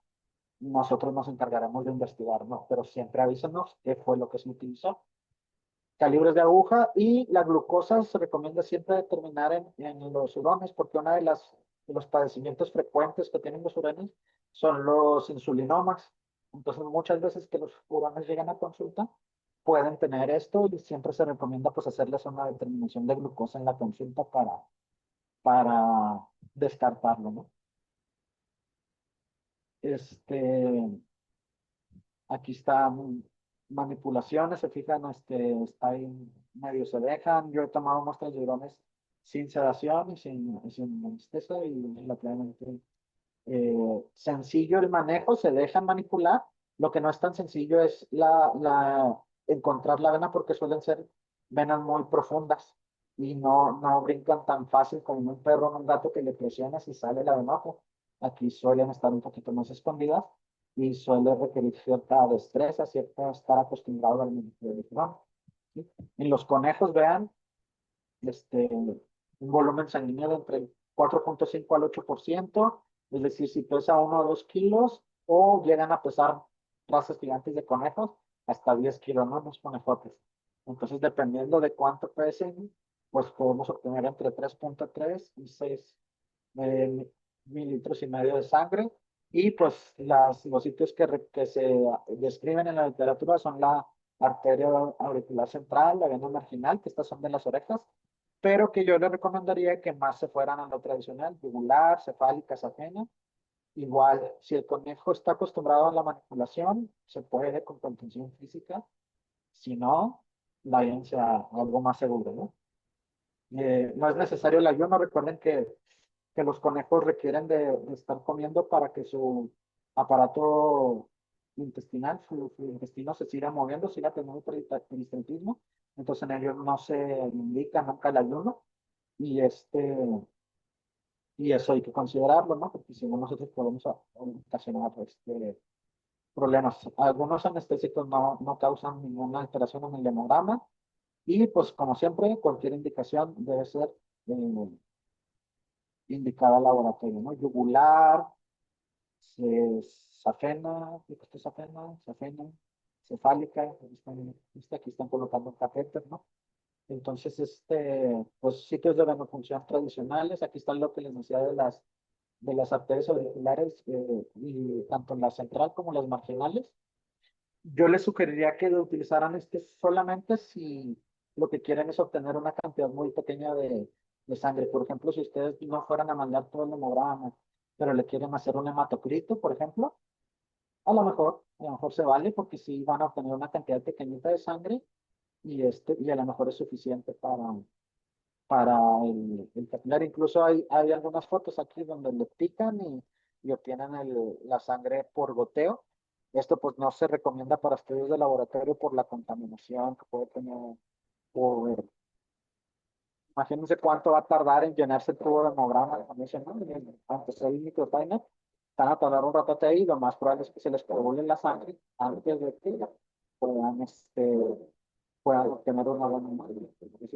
Otra vez, estas cosas las pongo para que lo vean, pero para que lo vean porque lo pueden encontrar en la literatura, ¿no? Yo lo encontré en la literatura y pues, ¿no? Sin embargo, no sería el método más recomendable. Y los cuyitos, pues ya estamos hablando aquí de animales que en teoría son más chiquitos, aunque un cuyo adulto macho puede llegar a pesar hasta 3 kilos. Eh, Pues aquí se dice que se puede obtener entre 0,5 mililitros y 0,7 por cada 100 gramitos que pesa el cuyo. Otra vez este es teórico, de eso a obtenerlos, pues ahí hay diferentes situaciones, ¿no? Recuerden, por ejemplo, que los cuyos, al igual que los conejos y que los caballos, son respiradores nasales obligados, lo cual quiere decir que si ustedes durante la sujeción no los dejan respirar por la nariz, se les pueden ahogar porque no respiran por la boca como nosotros, ¿no? A un perro si le tapo la nariz, abre la boca, yo a veces hasta así le hago para que se coman las pastillas, ¿no? Le tapo la nariz al perro para que abra la boca para respirar y ándele. Pero a estos si les haces eso, pues los asfixias porque no pueden. anatómicamente respirar por la boca y pues lo puedes asfixiar, entonces tener cuidado. Y como son animalitos tan pequeños en donde hay que ser muy preciso con la venopunción, generalmente se hace eh, por vía yugular, cefálica, safena, algunos hasta venas submaxilares, a mí ya se me hace como de alguien muy bueno. He visto gente incluso sacarle de sublingual o de palatina, bueno, pues eh, muy difícil. Ya depende de la experiencia que ustedes tengan, ¿no? Y aparte, pues de dentro de la boca, pues la contaminación que puede haber con lo que hay en la boca, ¿no? Entonces, en los erizos, ya habíamos dicho, sí o sí, generalmente se tiene que hacer sedación o anestesia. Aquí está anestesia inhalada, por ejemplo. Y y pues cefálica, safena, yugular son las de elección. Eh, volúmenes, esto sería lo que tienen de sangre y esto sería lo que pudiésemos obtener en un individuo de este tamaño, ¿no? De este peso. Evidentemente eso adecuarlo al peso del individuo que tengamos y pues ir ahí teniendo consideración. Yo lo que más pensaría que es fácil, yo la vez que tomé, solamente tomé una vez, fue así, este, yugular y no se me hizo tan complicado. Más allá de que lo complicado es que logres que caiga en anestesia inhalada. Ya que caiga en anestesia inhalada, pues ya, más fácil. Chinchillas, hay que considerar que estas cuando se asustan sueltan uno de sus mecanismos de defensa, es como que dejan el pelo, así como las lagartijas, ¿no? Que cuando las agarras de la cola, sueltan la cola y salen corriendo. Las chinchillas dejan pelo. Entonces, a lo mejor vale la pena que se lo comenten al propietario, que a lo mejor se puede estresar si la sujeción se la hacen física nada más, porque a lo mejor le van a regresar una rata pelona al pobre propietario. Entonces, a lo mejor por estética valga la pena más utilizar sedación, pero si la chinchilla está acostumbrada al manejo y a que la manipulen, se puede. En los pequeños roedores hay muchos métodos reportados en la literatura porque son animales que pues, se usan para laboratorio y entonces hay laboratorios de investigación que tienen muchos aditamentos para esto. Y también considerar que muchos de los métodos de toma de muestra en estos animales están diseñados para un animal que va a terminar siendo eutanasiado. Muchos animales que están en laboratorio para estudios clínicos, eh, está diseñado el estudio para que los muestren y después les apliquen eutanasia porque aparte les van a hacer necropsia y les van a hacer biopsias de hígado, de vaso, de riñón, de lo que sea. Entonces, muchos de los métodos que están publicados son para animales que van a ser eutanasiados posteriormente, pero eh, esto cambia radicalmente cuando el animal es una mascota. Cuando es una mascota, pues muchos de estos métodos no los vamos a utilizar y entonces están reportados venopunciones de la vena caudal ventral, del seno infraorbitario, que por ejemplo esta no se recomendaría en animales de compañía, safena, femoral, cava craneal, que también esto es difícil, submandibular, sublingual, cardíaca. Sí, entonces hay algunas ahí que pues no se recomendaría en animales de mascotas, ¿no? Y aquí un esquema submandibular o sublingual, este, safena, eh, yugular, y aquí algunas fotografías, ¿no? Por ejemplo, en la de la colita, en la caudal dorsal, es relativamente sencilla de ver, y puedes aprovechar como el comportamiento del individuo ayudándole a meterse como en un tubito, porque él se va a querer esconder, no es lo normal de ellos, se van a querer meter en el tubito y que quede la colita por fuera y entonces ya nada más como tapándole que se salga del tubito, una sola persona podría hacer todo el manejo. Y esto es la infraorbital, aquí mire, tienen al animal bajo anestesia inhalada, con un capilar le rompen el seno infraorbital y toman la muestra en el capilar. Sí, pero este animal es un animal que posteriormente va a ser eutanasiado, entonces ya de esta anestesia se va a despertar. Entonces este método pues no sería bueno para un animal de compañía.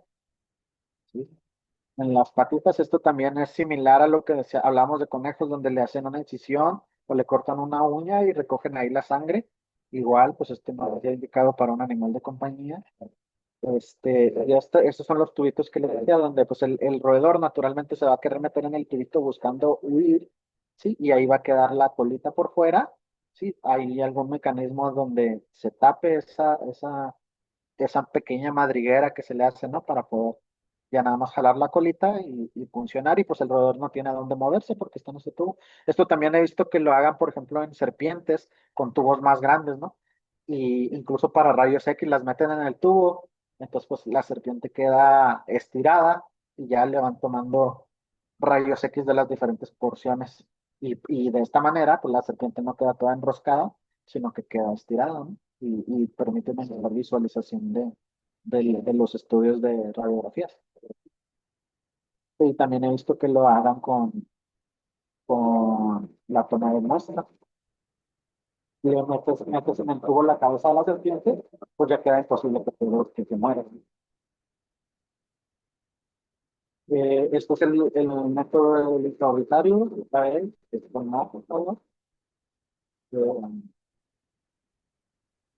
Venofunciones o venodisecciones. Aquí, por ejemplo, estas fotografías específicamente son de la colocación de un catéter venoso central, ¿no? Entonces, por vena femoral, en un catéter que iba a llegar hasta el corazón del ratoncito de la ratita, y esto era para determinar presión arterial y es más preciso, ¿no? Determinación de presión arterial, pero pues es altamente invasivo. Pues bueno, esto se podría hacer o no, pues dependiendo, ¿no? Qué tan hábiles puedan ser ustedes para tomar una muestra de esta manera y también pues qué tanto valga la pena, ¿no? Dependiendo de lo que el, el animal tenga, de qué tan necesarios sean los estudios de laboratorio, que a lo mejor eso es un tema que nosotros tocamos, pero siempre hay que poner en la balanza qué tanto me sirven los estudios de laboratorio en estas especies antes de hacer el muestreo. Y si lo voy a hacer o no, es porque tengo mayor beneficio. Pues, ahora, en cuanto a los reptiles, aquí se vuelve un poquito diferente porque el tipo de piel que tienen, ¿no? Que algunas es escamosa, algunas no. La parte caudal de una boa y después la cabeza de una tortuga, ¿no? Que están teniendo el lugar, entonces,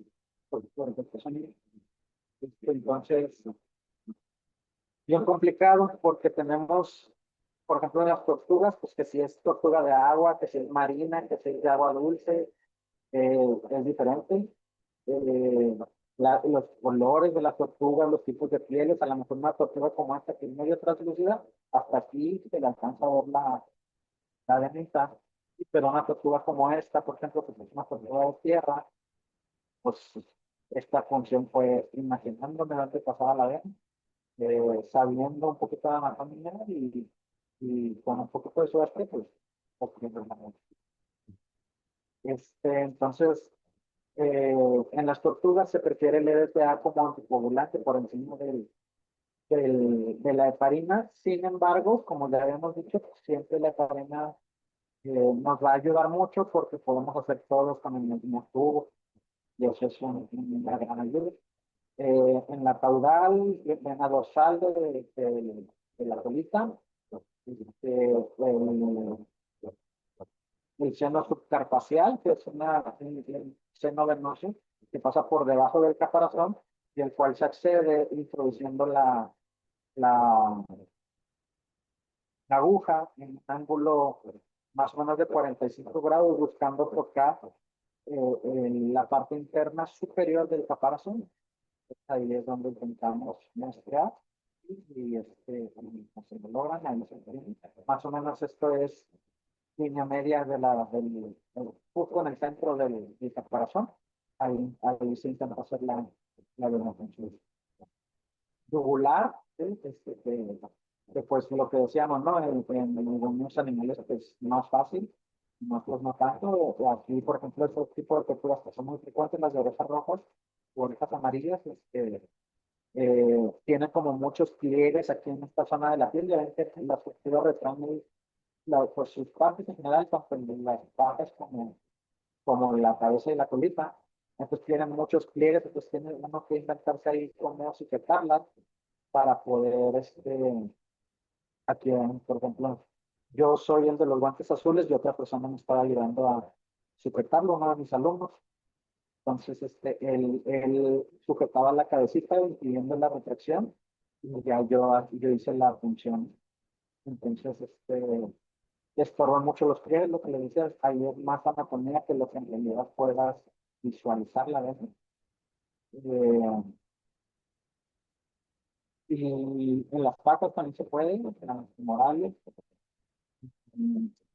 pues, difícil, ¿no? En las serpientes se prefieren las venas coxígeas ventrales, aunque también se puede la vertebral dorsal y en algunos casos les toman cardíaca y palatina, pero estas dos, pues, la cardíaca pues no es recomendable por obvias constantes. Y la palatina, pues por uno, el riesgo de mordida, ¿no? Se distribuye bastante especial. Y dos, eh, la contaminación que pudiese llevar. Evidentemente, pues esto cero indicado en las serpientes que cambian en los serpientes. Y se puede utilizar el clavo de farina para el hemograma. Pero es, la heparina siempre nos ayuda porque con el mismo cuota, ¿no? Y aquí básicamente en la vena caudal, pues lo que hay que evitar son los genitales externos que tiene la serpiente, independientemente de que sea macho o sea, va a tener unos genitales en la porción posterior. Pues normalmente lo que se hace es que se identifica la cloaca, ¿sí? Y de ahí a la punta de la cola se dividen tercios imaginarios, ¿no? Yo digo, bueno, desde aquí hasta acá eh, hay un tercio, otro tercio y otro tercio. Y entonces el que se va a intentar funcionar es el segundo tercio, porque así vas a evitar que haya estructuras tanto urinarias como reproductivas. Entonces, va a ser más seguro en esa parte de la función. Y hay dos abordajes, un abordaje lateral o un abordaje ventral. Eh, en por ejemplo, están haciendo el abordaje lateral, aquí están haciendo el abordaje dorsal, que es de las cervicales dorsales, y palatinas, ¿no? Que ahí se ven. Obviamente, pues el riesgo que tendría de iniciar ahí en la mano. En el corazón, pues identificar, está normalmente en el primer tercio del corazón, siempre cargado uno de los lados. Y, y pues está, no está indicada, ¿no? Generalmente cualquier función intracardíaca en un paciente de compañía no está indicado. En los lagartos se suele utilizar la yugular, se suele utilizar la ventral abdominal o se suele utilizar la caudal como lo más frecuente.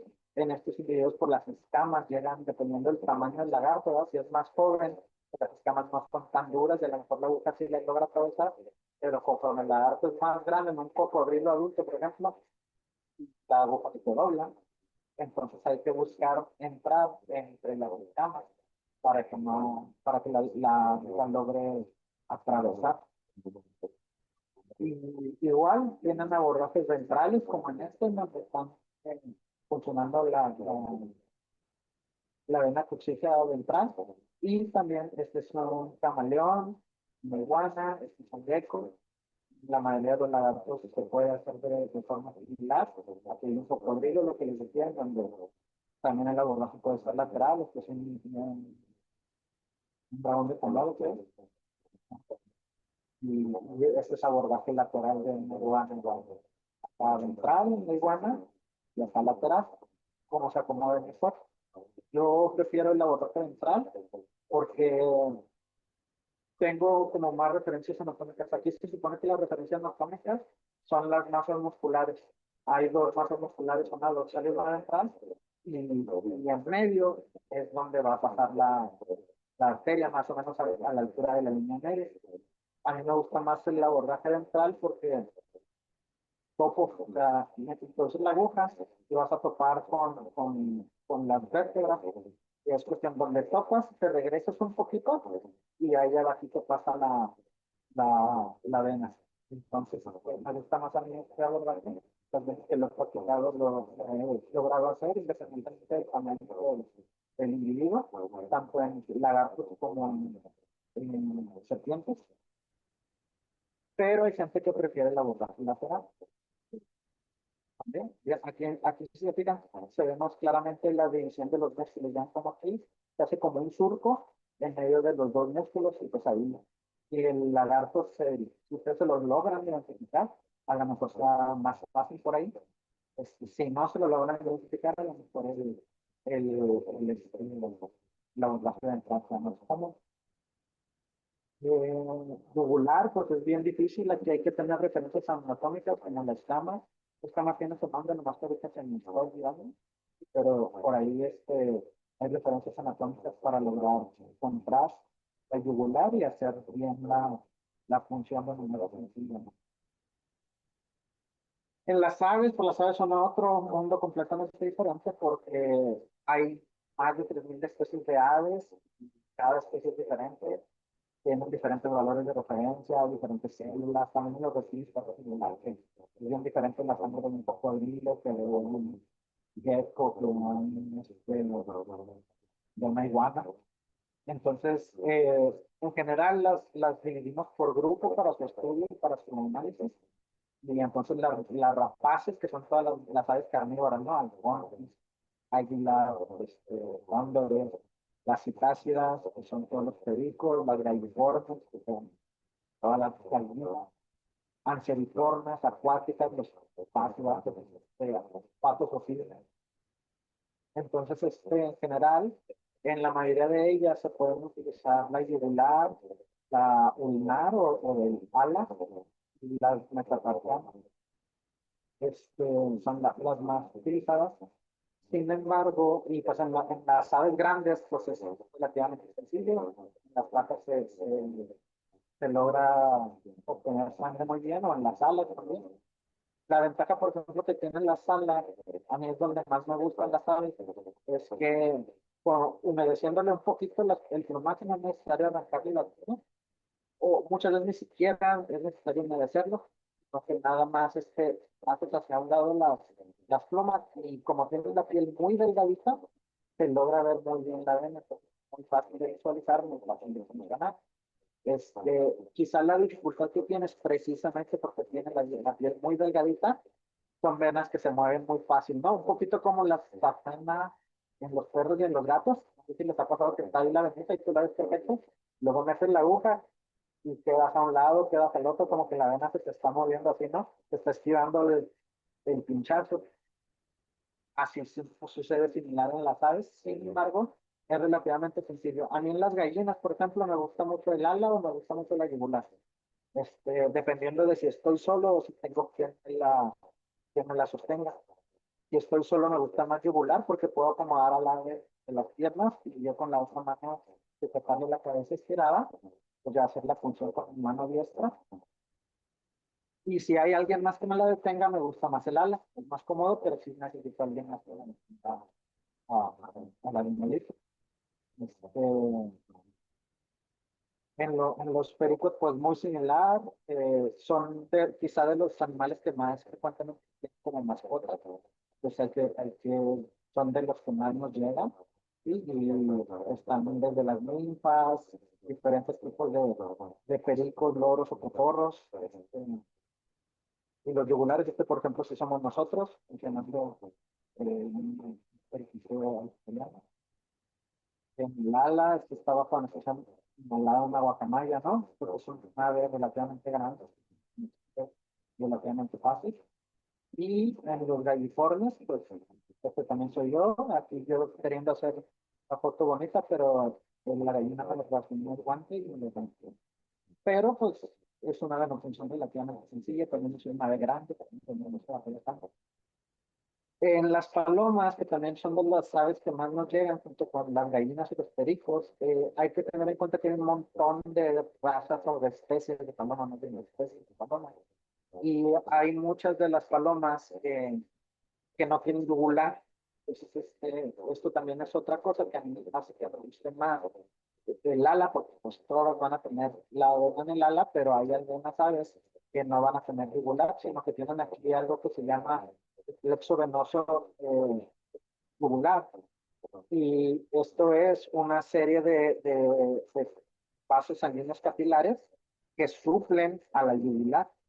Entonces, hay palomas que sí tienen yugular y hay palomas que no tienen yugular. Y para atinarle cuál sí tiene y cuál no tiene, pues yo no puedo. A ver, la segura y me voy al ala o a la pata. Entonces, considerarlo, ¿no? Pues, las paserinas, que son como los cardenales, igual, regular o lunar, les digo que para mí siempre es más cómodo el ala, si alguien no está defendiendo ante estos bichos ya más pequeños, a veces sí te puedes acomodar tú solo, agarrarlos con la mano y eso funcionarlos. Y lo otro también es que estos casi siempre se hace bajo anestesia inhalada, el animal que está inerte, ¿no? Y no te puedes acomodar. Y están tomándole yugular a nuestros pajaritos de color. En los patos islas, tomarlos yugular también, o sea, estos si tienen un coyote, ¿no? Donde puedo funcionar. Y ahora, una vez que ya tomé la muestra, lo que les decía es que si voy a utilizar heparina, es una buena práctica mandar también un prótesis de sangre junto con el tubo capilar, si quiero, o hacer el tubo capilar a lo mejor para mí, para la clínica, ¿no? A lo mejor si no les voy a mandar al laboratorio, pues yo puedo hacer el prótesis, evaluarlo y ver el capilar, hacer un hematocrito y más o menos darme cuenta si el animal está anémico o no, al menos, ¿no?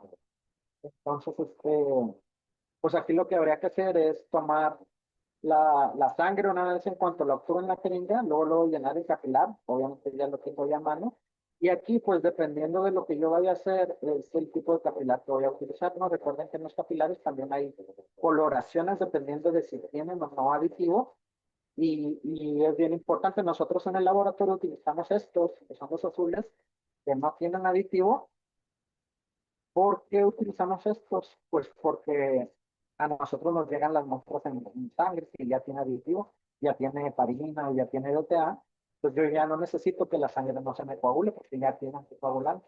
Pero si yo las voy a usar ahí en la clínica, a lo mejor me sirven más los otros que sí tienen heparinas, porque son los rojos, porque pues si no se me va a coagular la sangre inmediatamente desde el estómago.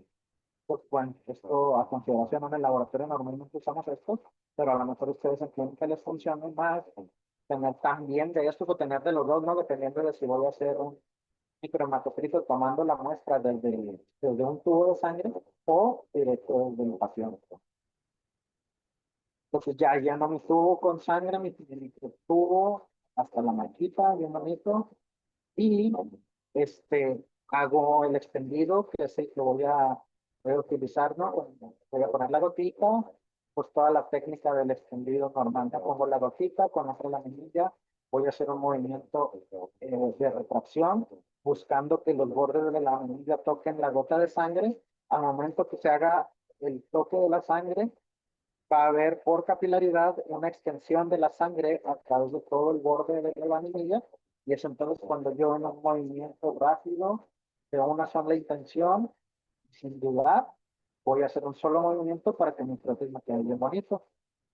Hay diferentes tipos de cosas que pueden pasar cuando yo hago el prótesis, que pueden hacer que no quede de la mejor calidad. Este es el prótesis, pues, más o menos deseable, pero hay diferentes errores que podemos cometer a la hora de hacer el extendido, que dependiendo de la forma, pues podemos nosotros identificar que estoy haciendo mal. Este lo hago yo muchas veces con mis estudiantes para irles diciendo, mire, hizo mal este movimiento. Por ejemplo, aquí levantaron, cuando hicieron su movimiento, no lo hicieron pareja, sino que de uno de los lados se les levantó y eso ocasiona esta curva. Aquí, por ejemplo, pusieron mucha presión con la laminilla que estaban extendiendo y eso ocasionó que de repente como que se les atorara la laminilla, da estas líneas. Aquí, por ejemplo, no dejaron que se extendiera la gota. Así hay diferentes errores que se pueden ver cuando ya termino el corte y la composición que tengo y que puedo, haciéndolos conscientes, intentar practicar para que el corte me quede mejor. Y pues vamos a tener diferentes tipos de extendidos, ¿no? En las aves y en los reptiles es más deseable un frote más largo, porque como tienen eritrocitos más grandes, la monocapa es necesario que esté más ancha para poder evaluar mejor la célula. En perros, gatos, mamíferos en general, no es necesario que el prótesis quede tan largo. Y luego ya después, pues, los tipos de pinciones que vamos a utilizar. No, este es un squash, que esto pues no está indicado para sangre, pero para sangre yo les diría que un prótesis largo en aves y reptiles y un prótesis más normal entre estos dos para mamíferos. El chiste es que tengan una capa suficiente para poder hacer la evaluación de la. Y pues si ya le sacaron el capilar para hacer el prótesis, a lo mejor pues valga la pena que le den una secretaria en la clínica, independientemente de si van o no a mandar la muestra al laboratorio. Ahora, ya obtuve la sangre, ya todo bien, marcar las muestras, ¿no? Esto es imperativo. Idealmente, pues habría que poner la especie, la raza, la edad del paciente, su nombre, si tiene un apellido, sobre todo en estos nombres que son frecuentes de que se repitan, ¿no? Yo creo que hay nombres que ustedes tienen identificados, a lo mejor les gusta Kira, Princesa, Luna, Jack, Max, son nombres que vemos muy frecuentemente, ¿no? Entonces, tomando en cuenta que si a veces es frecuente que se me repitan pacientes en la clínica, muy probablemente en el laboratorio, que reciben muestras de muchas clínicas, es muy probable que también se repitan. Entonces, todo esto es necesario que se muestre así o que se marque así para evitar confusiones de un paciente a otro, ¿no? Esta es la realidad. Yo lo marqué, en realidad a mí me llegó nomás con esto, pero yo lo marqué que fuera para como debería de ser. Pero la realidad es que luego me mandan nada más con el nombre del paciente y no está mal, pero tienen que tomar en cuenta eso, que a lo mejor, que es un nombre frecuente, pues nosotros nos llegan, ahorita nos están llegando 20 muestras, 25 muestras diarias, entonces es muy probable que haya al menos dos con el mismo nombre. Entonces ponerle un distintivo, la raza, el hospital del teléfono, el apellido, algo que me ayude a identificar las muestras una de otra, es muy útil. ¿Sí? Y pues esto ayuda a evitar confusión de muestras y por ende de resultados y también pues enviar la solicitud conjunta, que ese es otro de los errores más frecuentes que tenemos, ¿no? Por ejemplo, errores que pueden, aquí esta es una solicitud bien llena, tiene todos los, bueno, no tiene todos los datos, nos faltó correo electrónico el teléfono, pero bueno, ya los conocemos porque son clientes habituales, ¿no? Entonces, pues tenemos aquí historia completa llena, con tratamiento indicado, raza, nombre, sexo, edad, estudios solicitados, pues todo bien con esta solicitud, pero luego también tenemos estas, también, en donde aquí no se trata ¿cómo se llama? De evidenciar a nadie, pero de repente nomás viene el nombre, viene que es un gato, viene el propietario, nomás viene el primer nombre, Natasha, que Natasha sea de este nombre. Y luego pues nos toca también de repente que vengan estudios mal marcados, ¿no? Por ejemplo, que en vez de, no sé, nos mandan un tubo morado y nos piden, me ha pasado, por ejemplo, que me manden un tubo de sangre y me pidan un copro, o que me manden popó y me pidan una orina, y así. Me ha pasado de todo, ¿no? Entonces, la solicitud bien, ese es el punto. Aquí pues viene toda su historia, viene todo su tratamiento, resumido, bien, generalmente. Entonces, tratar de que esto no, que esto sí, ¿no? Luego, si ustedes van a mandar las muestras, que esto no pasa, pues en la mayoría de los casos no, pero si de repente tienen una muestra que van a mandar por paquetería, pues aquí hay que, pues primero si es una muestra que va a ir, pues, no. Si la voy a separar, si voy a centrifugar y separar el suero o el plasma, y si la voy a congelar o nada más la voy a refrigerar, todo eso, pregúntenselo al laboratorio que le van a enviar la muestra antes de mandarla, incluso antes de tomarla, porque también les pasa que, oiga, doc, ¿cómo se toma la muestra para no sé, por decirlo, un cultivo? Ah, ¿de qué? Ah, pues el cultivo es de líquido abdominal. Ah, mira, pues hay que mandar la muestra en tubo rojo, por decir. Ay, es que yo lo tomé en tubo morado. Pues es que esta pregunta iba antes de tomar la muestra. Y entonces, traten de ser cuidadosos con eso. Una hielera, poner refrigerantes cubriendo todas las paredes, poner un método que separe las muestras de los refrigerantes, porque el contacto con el hielo directo va a congelar, microcongelar la muestra y la va a amonizar. Entonces, siempre tenemos que poner algo. Esto, por ejemplo, podría funcionar si ustedes van a llevar las muestras a lo mejor de su hospital al laboratorio o de un rancho al laboratorio.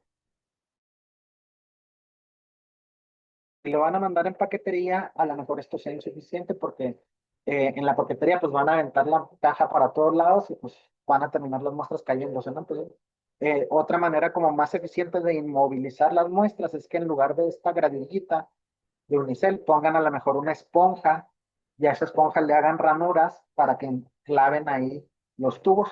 Esto va a permitir que los tubos no estén en contacto directo con los refrigerantes, entonces no se van a embolizar. Y también va a impedir que aunque la caja dé vueltas y todo, los tubos pues estén lo más firmes posible y no se muevan, ¿no? Entonces, esto sería una mejor manera, sobre todo si van a hacer envíos por paquetería. Otras consideraciones, pues son las mediciones a realizar, ¿no? Priorizar perfiles. Si yo sé que tengo animales muy pequeños, muestras muy pequeñas, sirve que además de que me manden la historia clínica y los medicamentos que le hayan puesto, o los anestésicos, que me digan, oye, ¿sabes qué? Sospecho de que tenga enfermedad renal, entonces por favor, dale prioridad a los analitos. Si yo veo que no me va a alcanzar para toda la clínica, pues a lo mejor yo pongo primero los analitos renales, que son los que te interesan, y ya si no me alcanzan a dar otros, la glucosa, el colesterol, pues bueno, no. Pero tienes la información que más valiosa es para ti, ¿sí? También considerar a la hora de pedir pruebas la especie, ¿no? Porque hay animales, por ejemplo, algunas aves, algunos reptiles en donde son uricotélicos. Uricotélicos quiere decir que su metabolismo de las proteínas no se basa en urea y creatinina como en los mamíferos, sino que se basa en el ácido úrico. Entonces a estos individuos, pues mandarles a hacer urea y creatinina no sirve de tanto como me serviría el ácido úrico, sí, que es un analito que en los perfiles veterinarios de perros y gatos normalmente no está. Entonces, considerarlo. En aves, las bilirubinas, por ejemplo, pues no sirven porque no tienen la enzima que convierte la biliverdina en bilirrubina, y entonces no me sirven las bilirrubinas, me sirve más que hagan ácidos biliares, ¿sí? Los eritrocitos nucleados, ¿no? Que por los analizadores no los van a contabilizar, los analizadores automáticos, y por ende tenemos que hacer conteos manuales y pruebas especiales. Ya hablábamos ahorita ácidos biliares, ácido úrico. Nosotros pues tenemos un perfil específico para aves y reptiles que lleva ácido úrico, también lleva urea y creatinina, pero sabemos que en algunas especies de aves no funcionan tanto. También le medimos bilirrubinas, estamos buscando meter los ácidos biliares en general para tenerlos disponibles para perros y para gatos, pero también ya ponerlo como parte de rutina de las aves y los reptiles que así lo requieren. Entonces ya a lo mejor en vez de bilirrubinas se va a llevar ácidos biliares de rutina. Bueno, no a lo mejor así va a ser, pero todavía no. Tenemos tiempecito, ¿no? Y pues la identificación de las muestras, la refrigeración, todo eso que es importante siempre, ¿no? La refrigeración que va desde los 2 grados hasta los 8 grados es considerada una buena temperatura para refrigeración. La ideal es 4 grados centígrados. Y pues ya finalmente recordarles que pues yo como patólogo clínico mi labor es pues sí hacer los estudios de laboratorio, pero también tratar de mantener una comunicación con ustedes, ¿sí? De este tipo de cosas en donde decirles cómo ayudarles a mejorar sus procesos de toma de manejo de la muestra, sus procesos de interpretación, sus procesos de selección de pruebas, a veces también vale la pena que si están de dos, la mejor de contacto, que me digan, oye,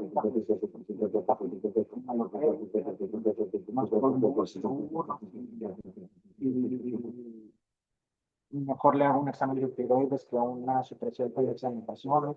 ¿Tú cómo ves? Independientemente de si son mis clientes, me mandan los estudios a mí o los hacen ustedes en la clínica o se los mandan a alguien más, podemos discutir casos y llegar a asesoría. Entonces, todo bien, con eso no tengo ningún problema. Y la clave es que pues estamos en constante comunicación para que las cosas se hagan mejor cada vez, ¿sí? Tanto para el bien de ustedes como el de sus pacientes, ¿no? Y ya por último, perdón, se me olvidó, había otro QR, no sé si lo vieron, el QR en el artículo, ese QR era, si querían el artículo, ahí estaba, ahorita me dicen, si alguien lo quiere, lo revisamos para que lo escaneen. El artículo de los errores analíticos, los analíticos y preanalíticos. Y este QR es para el canal donde subimos normalmente estas pláticas. Posterior a esto, las subimos y ustedes las pueden repasar cuando quieran, como quieran. Ahí están ya todas las pláticas del año pasado. Y las de este año, pues esta va a estar, pero las demás va a depender de si el ponente nos autoriza subirla o no. Si el ponente nos autoriza, ahí las vamos a ir poniendo. Y si no, pues veremos de qué manera la puedan repasar. A lo mejor les damos un link que tenga un tiempo, ¿cómo se dice? Un tiempo determinado para que las puedan ver posterior a la plática y después las vamos a, a retirar, ¿no? Entonces, ahí está para que si quieren entren, vean las pláticas que ya estaban. Hay también unos videos de algunos de mis alumnos, unos más o menos interesantes, ahí ustedes saben si los quieren ver, pero las pláticas pues ahí están, las del año pasado y esta también está. Y pues, creo que ya, pues, aquí mi foto con el doctor Terry Campbell, que vino a México, ahí estamos en Coyoacán, ¿no? Vino a México a un congreso de patología clínica.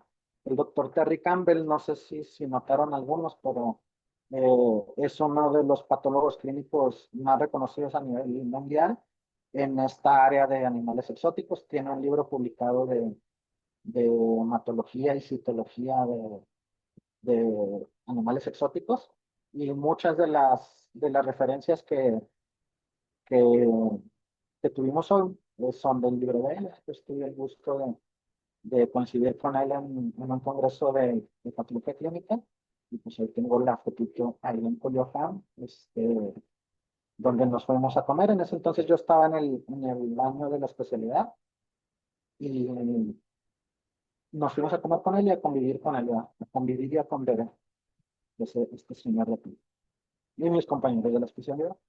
Entonces, pues ya, hasta ahí todo. No sé si tengan preguntas, échenlas, escríbanlas, abran sus micrófonos como quieran.